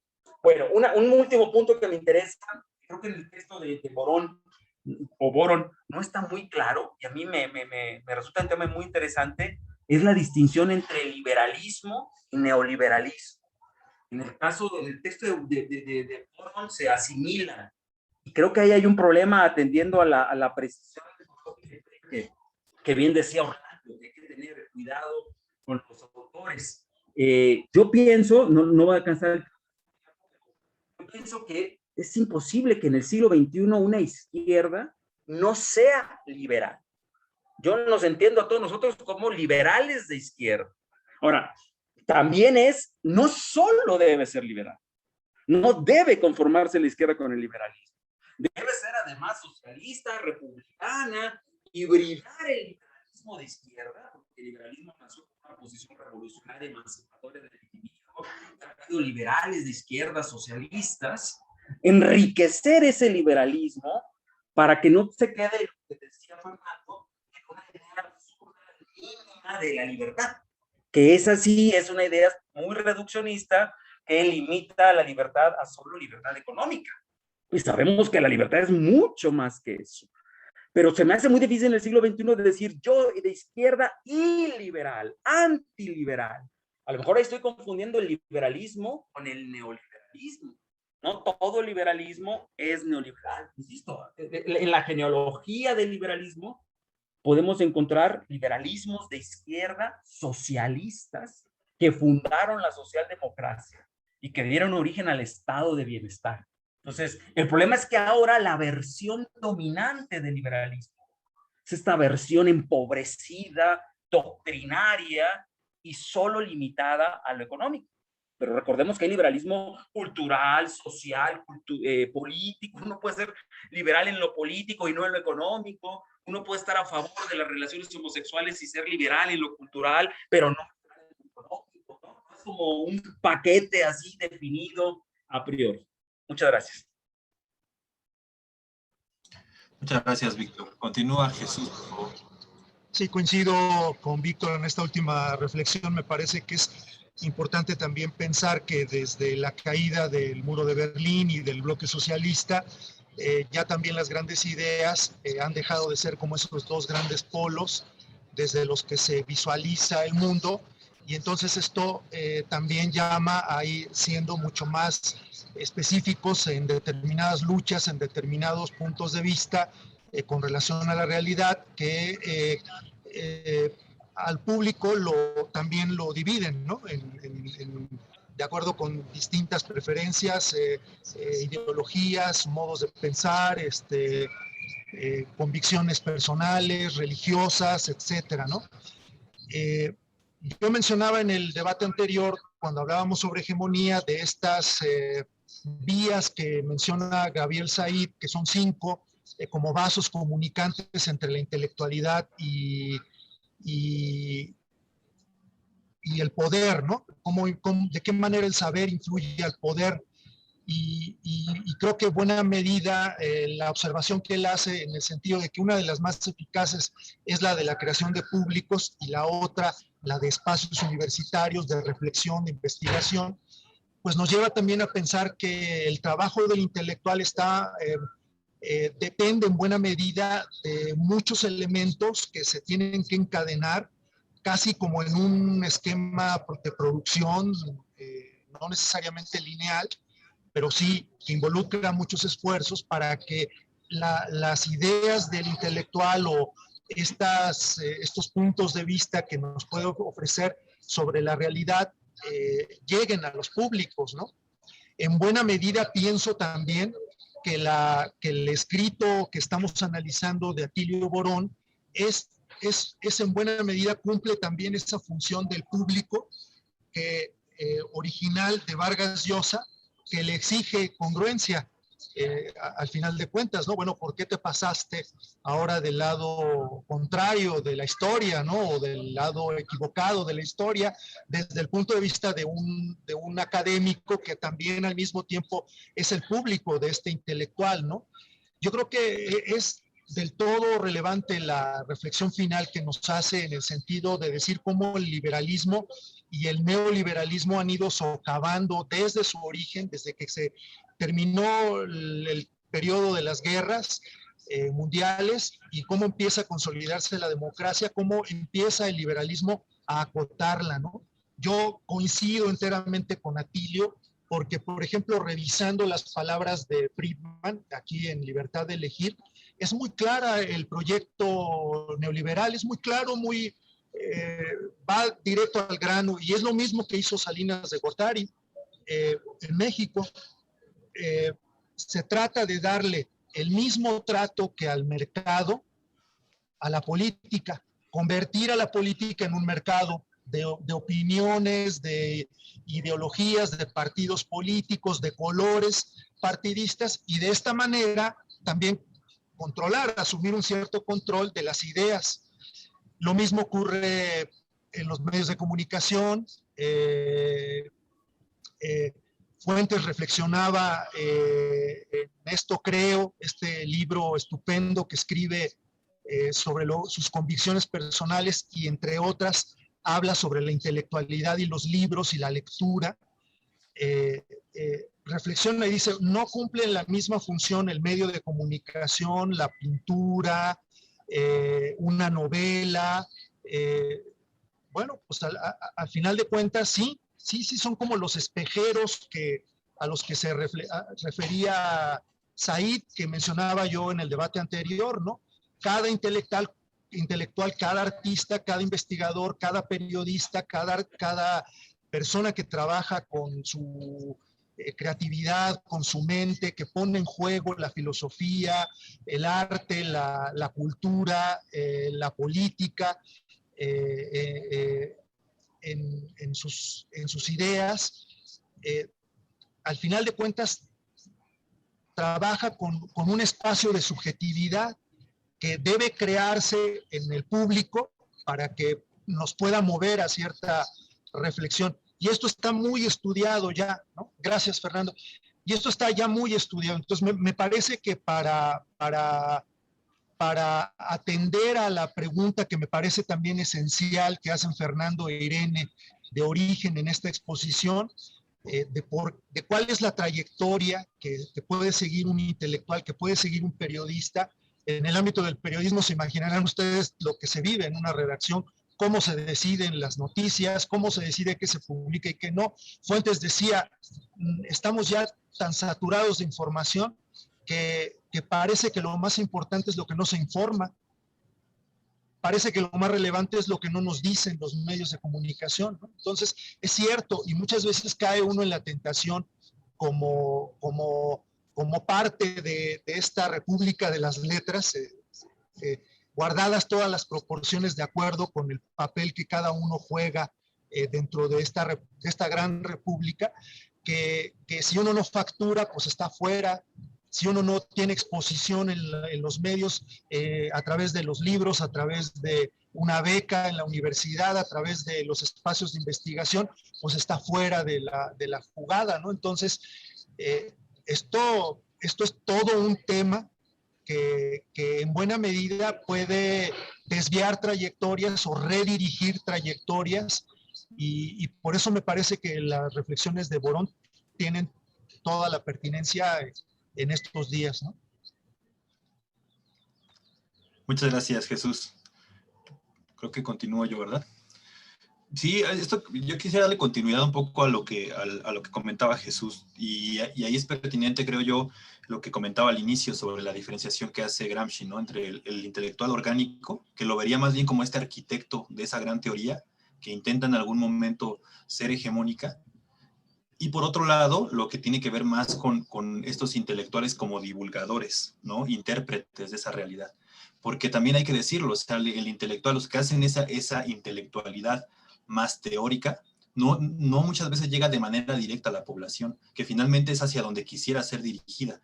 Es decir, hay una serie de intelectuales intermediarios que son los que se encargan de divulgar esa idea, y ya en esa divulgación existe una reinterpretación de esa teoría. Esa interpretación que hace el propio intelectual para poder hacerlo llegar al público en general. Creo yo que Vargas Llosa cumple más esta función, porque realmente lo que hace Borón en el libro es desentrañar eso. Es decir, él no es un teórico del liberalismo, y lo voy a ejemplificar haciendo un análisis de cada uno de los autores que él menciona, ¿no? Cómo lo que los autores mencionan en sus libros no tiene una razón en lo que Vargas Llosa retoma como una verdad. Y esa es la diferencia que hace Atilio Borón, y lo que me parece enriquecedor, de decir, el relato que él está haciendo es un relato propio, acomodado a su propia idea de lo que debe ser el liberalismo, inclusive. El neoliberalismo y el liberalismo. Estos dos elementos que ya bien mencionaba Víctor. Entonces, esa parte de la divulgación es también importante. No es menor tampoco, ¿eh? Estas personas que están interpretando constantemente la teoría y que intentan llegar a más personas son fundamentales, inclusive en la izquierda, ¿no? Todos los que estamos participando del Instituto de Formación Política, pues intentamos hacer esto. No estamos construyendo a veces una teoría, pero estamos interpretando esas teorías para poderlo hacer llegar de una manera más generalizada a la población. Y eso implica ya una reinterpretación de nuestra parte, ¿no? Eso es algo muy interesante. Desde mi punto de vista, Vargas Llosa va cumpliendo este papel, claro, en otro nivel, ¿no? A nivel internacional, codeándose con los reyes, las reinas, teniendo títulos, ¿verdad? Inclusive en algún capítulo Borón habla de esta relación entre Margaret Thatcher, ¿no? Ronald Reagan, con su propia idea preconcebida de liberalismo. Por otro lado, a mí también me pareció interesante, sobre todo en el primer capítulo, esto que ya platicaban ustedes, ¿no? ¿Qué ocurre con estos intelectuales de izquierda, sobre todo? Lo que ellos sienten en un momento y un contexto de la realidad, cuando esos modelos, esas ideas se caen, se derrumban, ¿no? Atilio Borón nos plantea, a partir de la teoría de Eagleton, nos plantea varios caminos que puede tener esto, ¿no? O sea, ¿qué sucede cuando tus ideales, tu concepción del mundo de repente se derrumba? ¿Qué proceso interno causa en una persona eso? Debe ser terrible, ¿no? Y ahí me refiero un poco, porque sigo leyendo el libro de Víctor, ¿no? Pues, ¿qué sucede con esta perplejidad en la que caemos? En este sentimiento que nos causa a veces una impotencia, una serie de sensaciones, sentimientos sobre la realidad que nosotros concebíamos como una verdad. Y en eso me quisiera, ya para concluir, comentar pues el texto donde él menciona qué casos se dan, ¿no? Se da el caso, dice, donde una parte, quienes hallaron su nueva droga, hay una parte que quienes hallaron su nueva droga en la derecha, ¿no? O sea, cuando se derrumba ese mundo, lo primero que hago es encontrar otro lugar donde mis ideas puedan ser todavía, digamos, divulgadas. Y un lugar puede ser la derecha, ¿no? La segunda alternativa es la de quienes permanecieron en la izquierda, pero resignados y nostálgicos ante la dilución de sus convicciones por el hecho de que cuando tenían muy bien fundamentadas todas las respuestas para superar al capitalismo, les cambiaron las preguntas, ¿no? Una resignación total ante la situación que existe. Luego nos dice, ¿no? Los terceros cierran los ojos ante los agobiantes datos de la realidad y haciendo gala de un fanatismo triunfalismo, creen advertir en los más tenues indicios de lucha, una movilización estudiantil, una ocupación de tierras, una fábrica recuperada, una protesta callejera, los inequívocos signos que prenuncian la inminente epifanía de la revolución, ¿no? O sea, el triunfalismo, ¿no? Total. Y puede ser otra, también nos dice él, ¿no? Aquellos que continúan con la idea revolucionaria, pero la llevan hacia otros espacios, ¿no? Por ejemplo, los que están luchando con los pueblos indígenas, los que están luchando de manera más focalizada en algunos ámbitos de la lucha política. Entonces, todas estas variantes que se dan, pues se dan en la realidad, ¿no? ¿Qué caminos se empiezan a dar a partir del derrumbe de estas grandes ideas?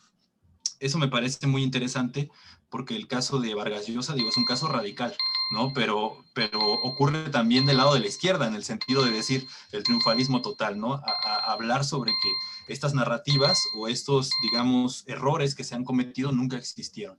Y eso también es un problema, creo yo, que tenemos que ir hablando. Muchas gracias.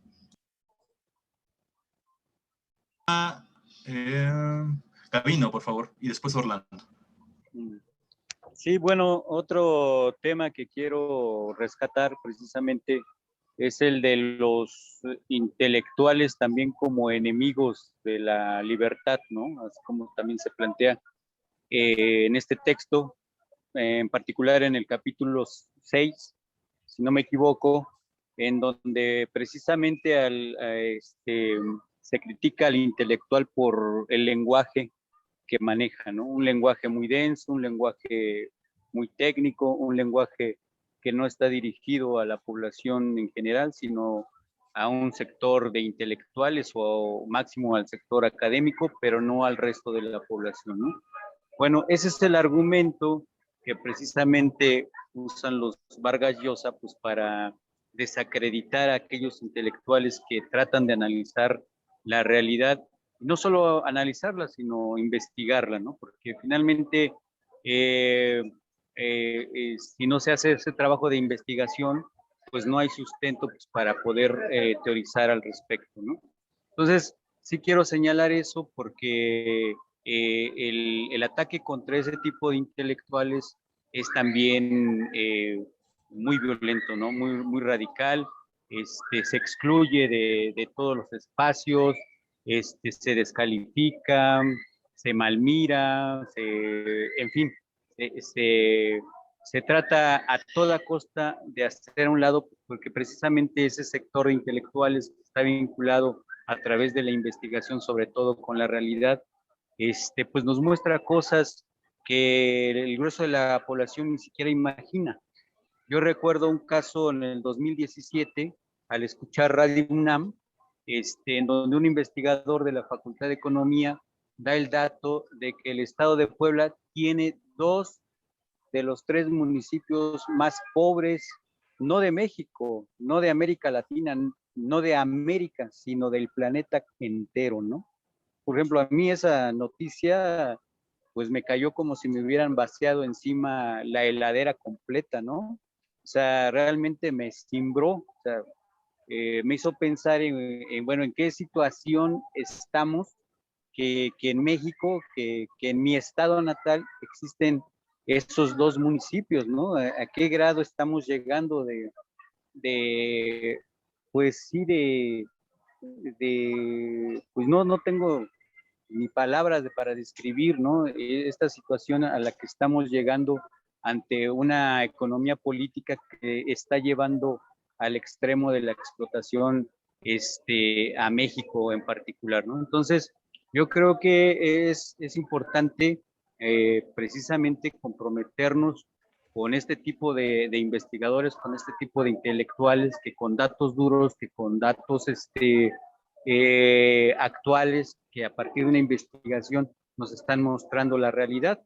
Y no implica que precisamente esos intelectuales bajen su nivel, ¿no? Sino implica que la educación, que la SEP, que nuestra cultura incremente, ¿no? Precisamente para que podamos leer a todos ellos, ¿no? Porque pues si les pedimos que al igual que los Vargas Llosas bajen su nivel, pues entonces, ¿a dónde vamos a parar? No como mexicanos, sino como género humano, en pocas palabras. Bueno, era lo que quería hacer notar, les agradezco. Muchas gracias, Gabino. Continúa, Orlando, por favor. Gracias, Fer. Bueno, retomando esta idea de esta pregunta que se había mencionado de qué es lo que tiene que ser o para qué sirve un intelectual, pensando en los intelectuales, digamos, de la izquierda, pues yo creo que efectivamente, ¿no? Ya hablaba Fer del ámbito de investigación, de divulgación, pero creo que también el ámbito de la creación misma, ¿no? De la propuesta teórica es importante, es fundamental. Pero este intelectual pues tiene que estar cercano a la población, tiene que partir de los sentimientos, de los pensamientos, de los intereses que tiene el pueblo al cual intenta pues aportar, ¿no? Si no parte de esto, difícilmente va a haber una conexión. Lo que proponga como sistema, como alternativa teórica, si no parte de estas necesidades, ¿no? Claro, puede después haber un problema de interpretación o de acceso de esta teoría, ¿no? Pero de entrada, si esta teoría no parte de este marco inicial, pues difícilmente va a alcanzar esa conexión, aun cuando haya muy buenos intérpretes de esa teoría, ¿no? Por eso creo que es muy importante que pues, el intelectual esté vinculado con la población y que, bueno, sí se esté trabajando con el rigor que se requiera para trabajar las propuestas teóricas. Por ejemplo, dentro de el marxismo, pues Marx, bueno, por supuesto, tiene mucho que aportar, aportó y seguir aportando, pero hay que hacer las actualizaciones necesarias para hacerlo vigente, ¿no? Y es ahí donde también hay que hacer aportaciones y así sobre otros pensamientos de grandes intelectuales, de mujeres también importantes que quieran pues sumarse a esta lucha transformadora, pero que sí, insisto, tienen que partir de pues escuchar los sentimientos, los pensamientos, los intereses, los deseos, los anhelos humanos para el desarrollo pleno de la nación. De ahí que no sea de gratis que uno de los grandes textos históricos que tenemos se llame Los sentimientos de la nación, ¿no? Entonces, bueno, pues hay que ver cuáles son los sentimientos de nuestro pueblo, de nuestra nación en el siglo XXI, para ver qué propuesta teórica es la que necesitamos, ¿no? De acuerdo con nuestras circunstancias. Bueno, pues hasta aquí mi aportación y muchas gracias. Muchas gracias, Orlando. Continúa Antonio y posteriormente Elia, por favor. Gracias. Pues siguiendo un poco lo que decía Fernando, esta cuestión de cómo al seguir Eagleton va Borón diciendo cómo se perfilan, por ejemplo, los intelectuales ante la caída del muro de Berlín, ¿no? O la disolución de la Unión Soviética, ¿no? Y que precisamente como dice, ¿no? Es como si prácticamente nos cambiaron las preguntas a afirmaciones que estaban como muy bien fundamentadas, ¿no? Y pues muchos se pasaron a la derecha así sin tocar baranda, mientras que muchos que permanecieron en la izquierda, pues se fueron a lo que él pues dice ahí como hacia la nostalgia, ¿no? Pero yo creo que ahí también hay como un punto importante porque pues ya estando como en ese plano secular, pues también se dan pues importantes críticas, ¿no? En el caso de México, yo creo que tempranamente eso fue lo que fue el proceso por el que transitó Revueltas, ¿no? Al retirarse del Partido Comunista criticando pues las posturas stalinistas, ¿no? Y precisamente arrojado ese plano totalmente secular, ¿no? Por un lado, pues no admitido en la cuestión de los intelectuales orgánicos del Estado mexicano, ni tampoco de los intelectuales de la crítica radical de izquierda, ¿no? Y en ese sentido, pues también a mí lo que me parece un poco ahí difícil de Borón es que, como dice, ¿no? Esto de los intelectuales que buscan la epifanía de la revolución en cosas como que él cataloga pequeñas, ¿no? Como los movimientos estudiantiles, ¿no? Y eso es algo, por ejemplo, a lo que se apegó Revueltas, ¿no? Y obviamente, pues Revueltas no caía en la ingenuidad de pensar que el movimiento del 68 iba a decantar hacia una revolución social, ¿no? Pero sí tenía claro que era un lugar donde no había, donde no estaba regimentada esa el régimen corporativo no estaba tan afianzado en la juventud que estaba en las universidades, ¿no? O no en su totalidad, y que precisamente pues podía haber como un impulso democrático hacia la universidad incluso a los planes de estudio, ¿no? Y en ese sentido, pues yo creo que esas a lo mejor epifanías pues son muy interesantes dentro de estos intelectuales, ¿no? Porque si no, el intelectual orgánico pues no es solamente el que está haciendo como el gran plan que va hacia la revolución, sino también los que van hacia las comunidades, ¿no? Por ejemplo, ya lo hemos remarcado diversas ocasiones, ¿no? El papel, por ejemplo, de los maestros que se van a las comunidades, ¿no? Y que fungen precisamente como intelectuales orgánicos, ¿no? El mismo proyecto de las normas rurales, pues buscaba que precisamente los maestros también afianzaran la cuestión del reparto de tierras, ¿no? Y hoy en día, pues esos intelectuales, pues son muchos profesionales que están defendiendo pues derechos de pueblos y de comunidades, ¿no? Y que pues ya no son precisamente esos grandes intelectuales, como antes se pensaba, ¿no? Pero que sí operan y que sí tienen también un proyecto de izquierda más consecuente, ¿no? Está ahí. Muchas gracias, Antonio. Continúa Elia y posteriormente Víctor, por favor. Gracias. Pues sí, esto que acaba de decir Antonio, lo voy a ligar con mi última participación. Yo creo que la idea o el significado que nos viene el estereotipo del intelectual tiene que, o ya está en crisis, está desapareciendo, y tenemos que redignificar el quehacer del intelectual. El intelectual tiene que estar en las comunidades, tiene que ser un provocador, tiene que generar reflexión, y yo creo que cualquier persona a veces se ha querido ver como el asunto de la escolaridad o de los niveles académicos, la posibilidad de que alguien pueda o no pensar o reflexionar, pero la realidad nos toca a todas las personas y todos lo sentimos de una manera. Lo que sucede es que a veces estamos limitados en lenguaje, en léxico, vocabulario, para poder decirlo claramente y en pocas palabras, ¿no? Porque también un poco lo que la educación popular tiene y que a veces no se hace es esa forma concreta, o sea, como diría Freire, no es la palabrería en sí, no es hablar y hablar, sino que lo que hables construya y transforme, y para eso hay que pensarlo, hay que sentarse a reflexionar y luego ya sale el mensaje. Entonces yo creo que un poco nos toca hacer esa resignificación y redignificación del quehacer intelectual en todos los espacios. Tiene que haber intelectuales en todos los espacios.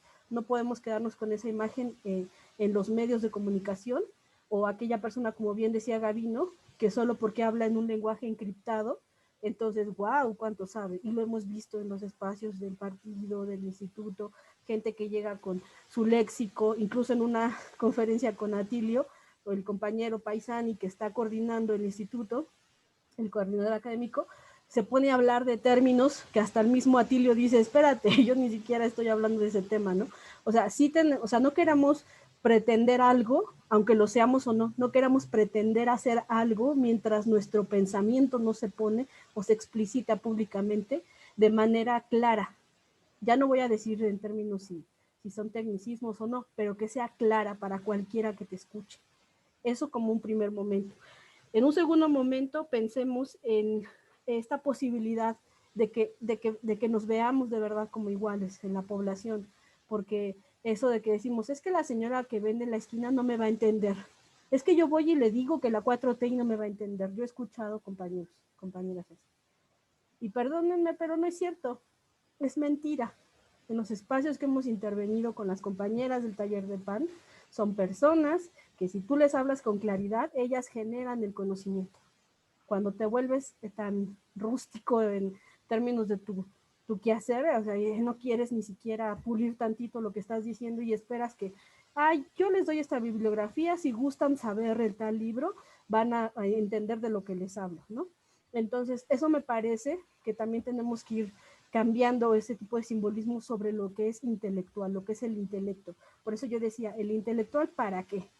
Y bueno, haciendo una acotación, José Revueltas, de los Revueltas, pues fue el más coherente y murió coherentemente con ese pensamiento, porque toda la familia, Toño, déjame decirte que vive en una posición de privilegio, no así los Revueltas de la música, los Revueltas en otros espacios culturales. Y con esto quiero terminar. La cultura neoliberal está más introyectada, más metida de lo que suponemos incluso, o las personas que puedan decirse con mayor capacidad intelectual. No se está abordando la cultura neoliberal como debe para poderse romper o sacar de nosotros. Se está abordando desde, ¿tú qué ves aquí? Equidad, igualdad. ¿Tú qué ves aquí? ¿Consumo o consumismo? No, tenemos que hacer presente la cultura de la cotidianidad, empezarnos a cuestionar por qué en tu trabajo, si llegas un minuto tarde, te corren, te descuentan el día, y por qué te piden horas extras que no te pagan. O sea, empecemos a pensar en esas cotidianidades que sí tiene la gente, que sí la padece. Pensemos en qué condiciones actualmente tenemos nosotros como comunidad para la participación ciudadana de lo que decía Jesús. Estamos obligadas a exigir condiciones para la participación libre en el espacio común. Y allí es donde vamos a ver a los intelectuales que están en la comunidad. Ellos van a ser nuestra brújula, nos van a ayudar a la reflexión, nos van a dar el espacio para poder entender o analizar más allá de lo que implica tener tus 3 comidas al día. Yo creo que tenemos que abordarlo así, no como una obligación para todos, pero sí como una condición para poder avanzar en esta 4ª transformación. Gracias. Muchas gracias, Elia. Continúa Víctor y posteriormente Jesús. Gracias. Yo quería cerrar recuperando una pregunta que se hizo en el momento de exposición, que me gustó muchísimo, que era la pregunta por cuáles eran las razones por el triunfo de una idea, porque esta idea pequeñita de la libertad ha ganado. Es una pregunta bien interesante. Y pensaba... Voy a interrumpir, Víctor, porque claro. Hable y dejas de escucharte, ya no te vamos a entender bien. ¿Se escucha? Ahí sí, sí no, perdón. No sé si sea posible que no uses los audífonos, porque lamentablemente mucho de lo que nos estás compartiendo no se escucha. A ver, ¿así se oye mejor? Sí. Según yo con audífonos me oía mejor, perdón. Bueno, lo que quería decir es que esa pregunta de Fer es bien provocadora y lo quería pegar con que en 2 clases más vamos a ver el texto de David Harvey sobre el neoliberalismo, ¿no? Hay un autor mexicano que es México, Fernando Escalante. Él también ha investigado el neoliberalismo. Tiene un libro que se llama Historia Mínima del Neoliberalismo. Por ahí se puede conseguir, que está gratis en internet. Y el tipo, como hace Harvey también, ubica el nacimiento formal del neoliberalismo como un programa que se autonombra así en 1938, como un programa claramente de clase, ¿no? Un programa de clase para tratar de reapropiarse de la riqueza que ellos ven que se puede perder. Sin embargo, ese programa, lo interesante es que es derrotado por el programa de la posguerra. Es derrotado por la socialdemocracia, por el liberalismo socialista, que es un neoliberalismo, este es un liberalismo de derechas, ¿no? Es el programa de Hayek. Es derrotado, es interesante cómo es derrotado y no va a tener una recuperación sino hasta finales de los 70s con la crisis del estado de bienestar. Entonces, a lo que voy con esto es que en esa recuperación del neoliberalismo también sucede lo que dice Fernando, y en ese libro de Escalante hay un capítulo dedicado a ello. No son tontos, son inteligentes y empiezan a cooptar muchas posiciones en universidades, en lugares de periodismo, para empezar a difundir la idea, ¿no? Y con esto quiero decir que como no son tontos, habría que pensar, es un juego de palabras, pero no tanto en qué consistió su hechicería. No fueron unos pitonizos, ¿no? Nublándonos la cabeza, comiéndonos el cerebro, sino en qué consistió su hechizo. Con esto quiero decir que hay algo a lo que los tipos estos, no sé si en la naturaleza, en la condición humana, en las relaciones sociales, no sé qué sea, a lo cual ellos apelaron y con lo cual engancharon, crearon sentido de la realidad. Pero no porque llegaron y nos lavaron el cerebro, sino que hay algo en las relaciones, qué sé yo, nuestro sentido de competencia, nuestras ganas de destacar, nuestra capacidad de tolerar la desigualdad, no lo sé, se metieron ahí, ¿no? Y todo esto lo digo porque no va a ser fácil sacarse de encima eso, que es toda una representación de la realidad, un sentido falso del lugar común, ¿no? De lo que sería normal. Entonces hay que tener bien claro eso para saber que el contraproyecto que se pueda crear desde la izquierda tiene que ser muy complejo. No tiene que ser nada más borrón y cuenta nueva y volvamos a nuestros buenos ideales de antes, sino no podemos obviar que llevan 40 años los desgraciados dominando el mundo y tenemos que pensar esa cultura, cómo la combatimos. Muchas gracias, muy amable. Muchas gracias, Víctor. Continúa Jesús. Sí, muchas gracias, Fernando. Perdón. Continuando con lo que mencionaban Orlando y Elia, que me parece muy, muy importante sobre las características de los intelectuales o de la intelectualidad y sobre la resignificación que conviene hacer. Coincido en el hecho de que el intelectual debe ser alguien cercano a la población. Fuentes lo narra en su libro sobre la nueva novela latinoamericana y dice fundamentalmente la novela latinoamericana ha partido de la experiencia de los de abajo. Y eso es lo que ha caracterizado históricamente a los novelistas mexicanos, venezolanos, peruanos, ¿no? Me parece eso, colombianos, me parece eso fundamental. Me parece importante también rescatar lo que menciona Sartori, ¿no? En el sentido de decir, bueno, un intelectual ciertamente es alguien que está por encima, un poco por encima de la media intelectual de la población, ¿no?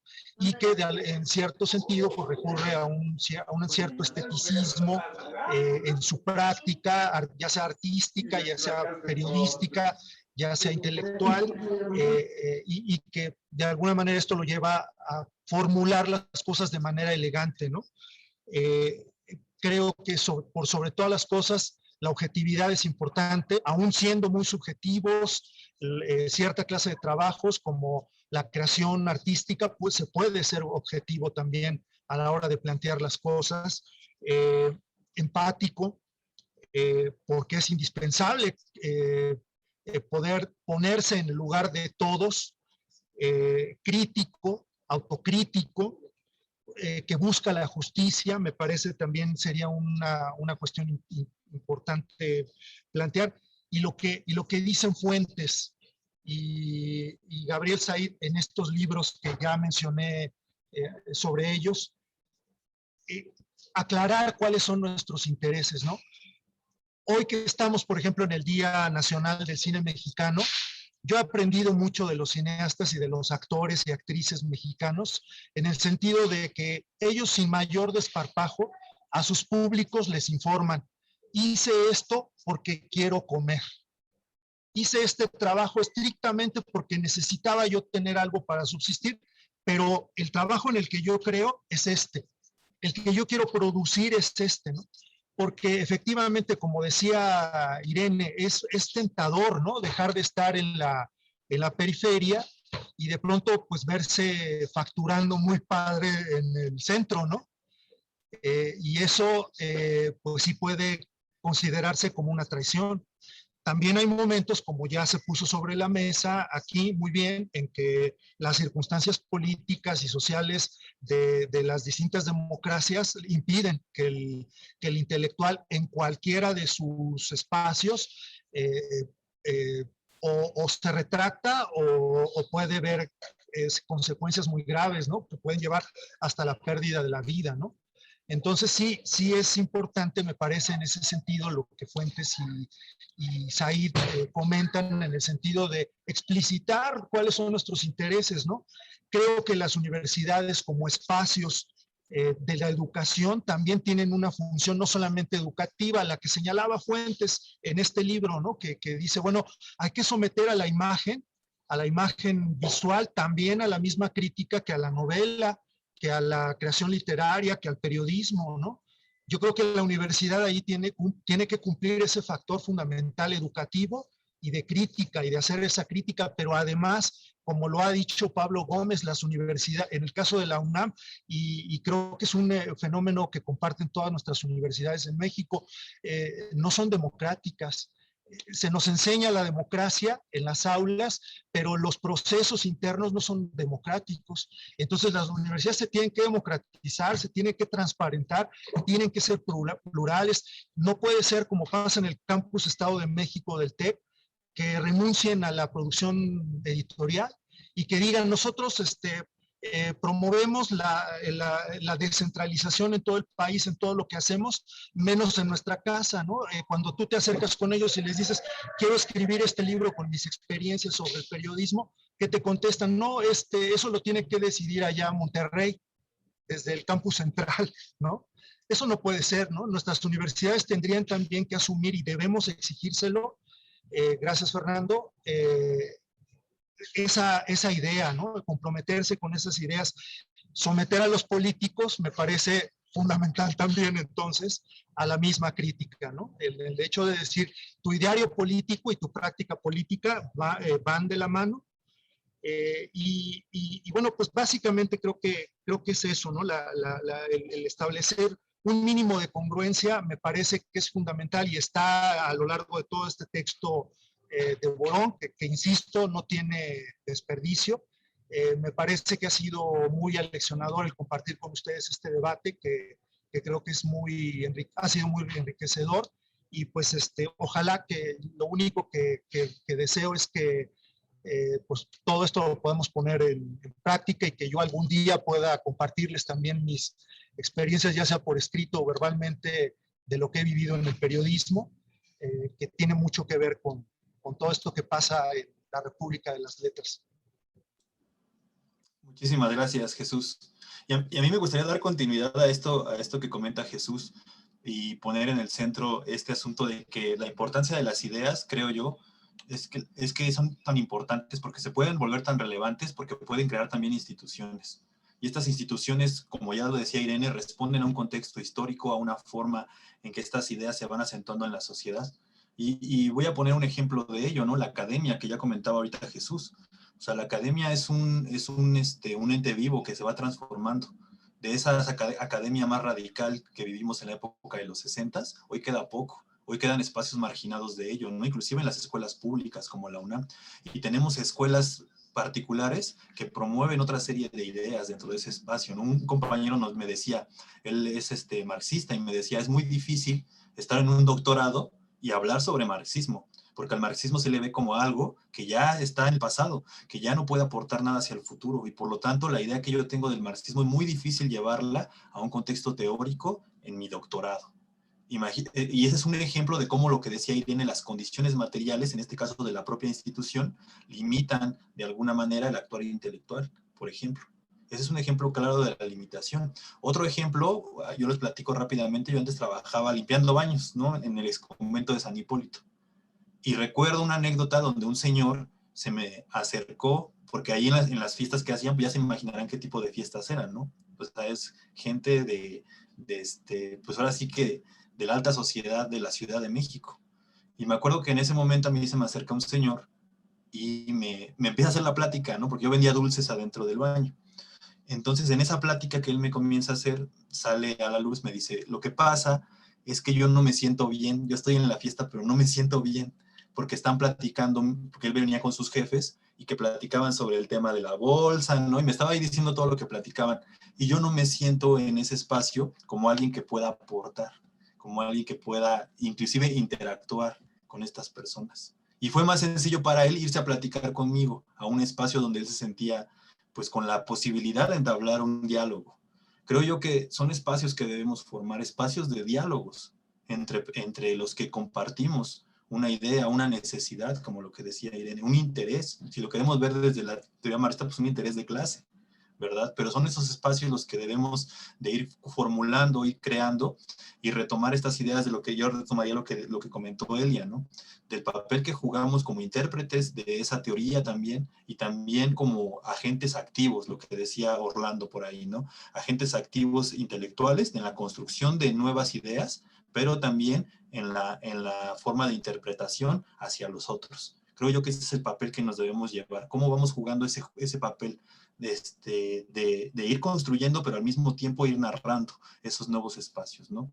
Yo lo dejaría ahí, está ahí mi última participación. Me parece que continúa Gabino y con él cerramos la sesión del día de hoy. Gracias. Sí, bueno, también hay otro punto que quiero resaltar, que es precisamente el hecho de que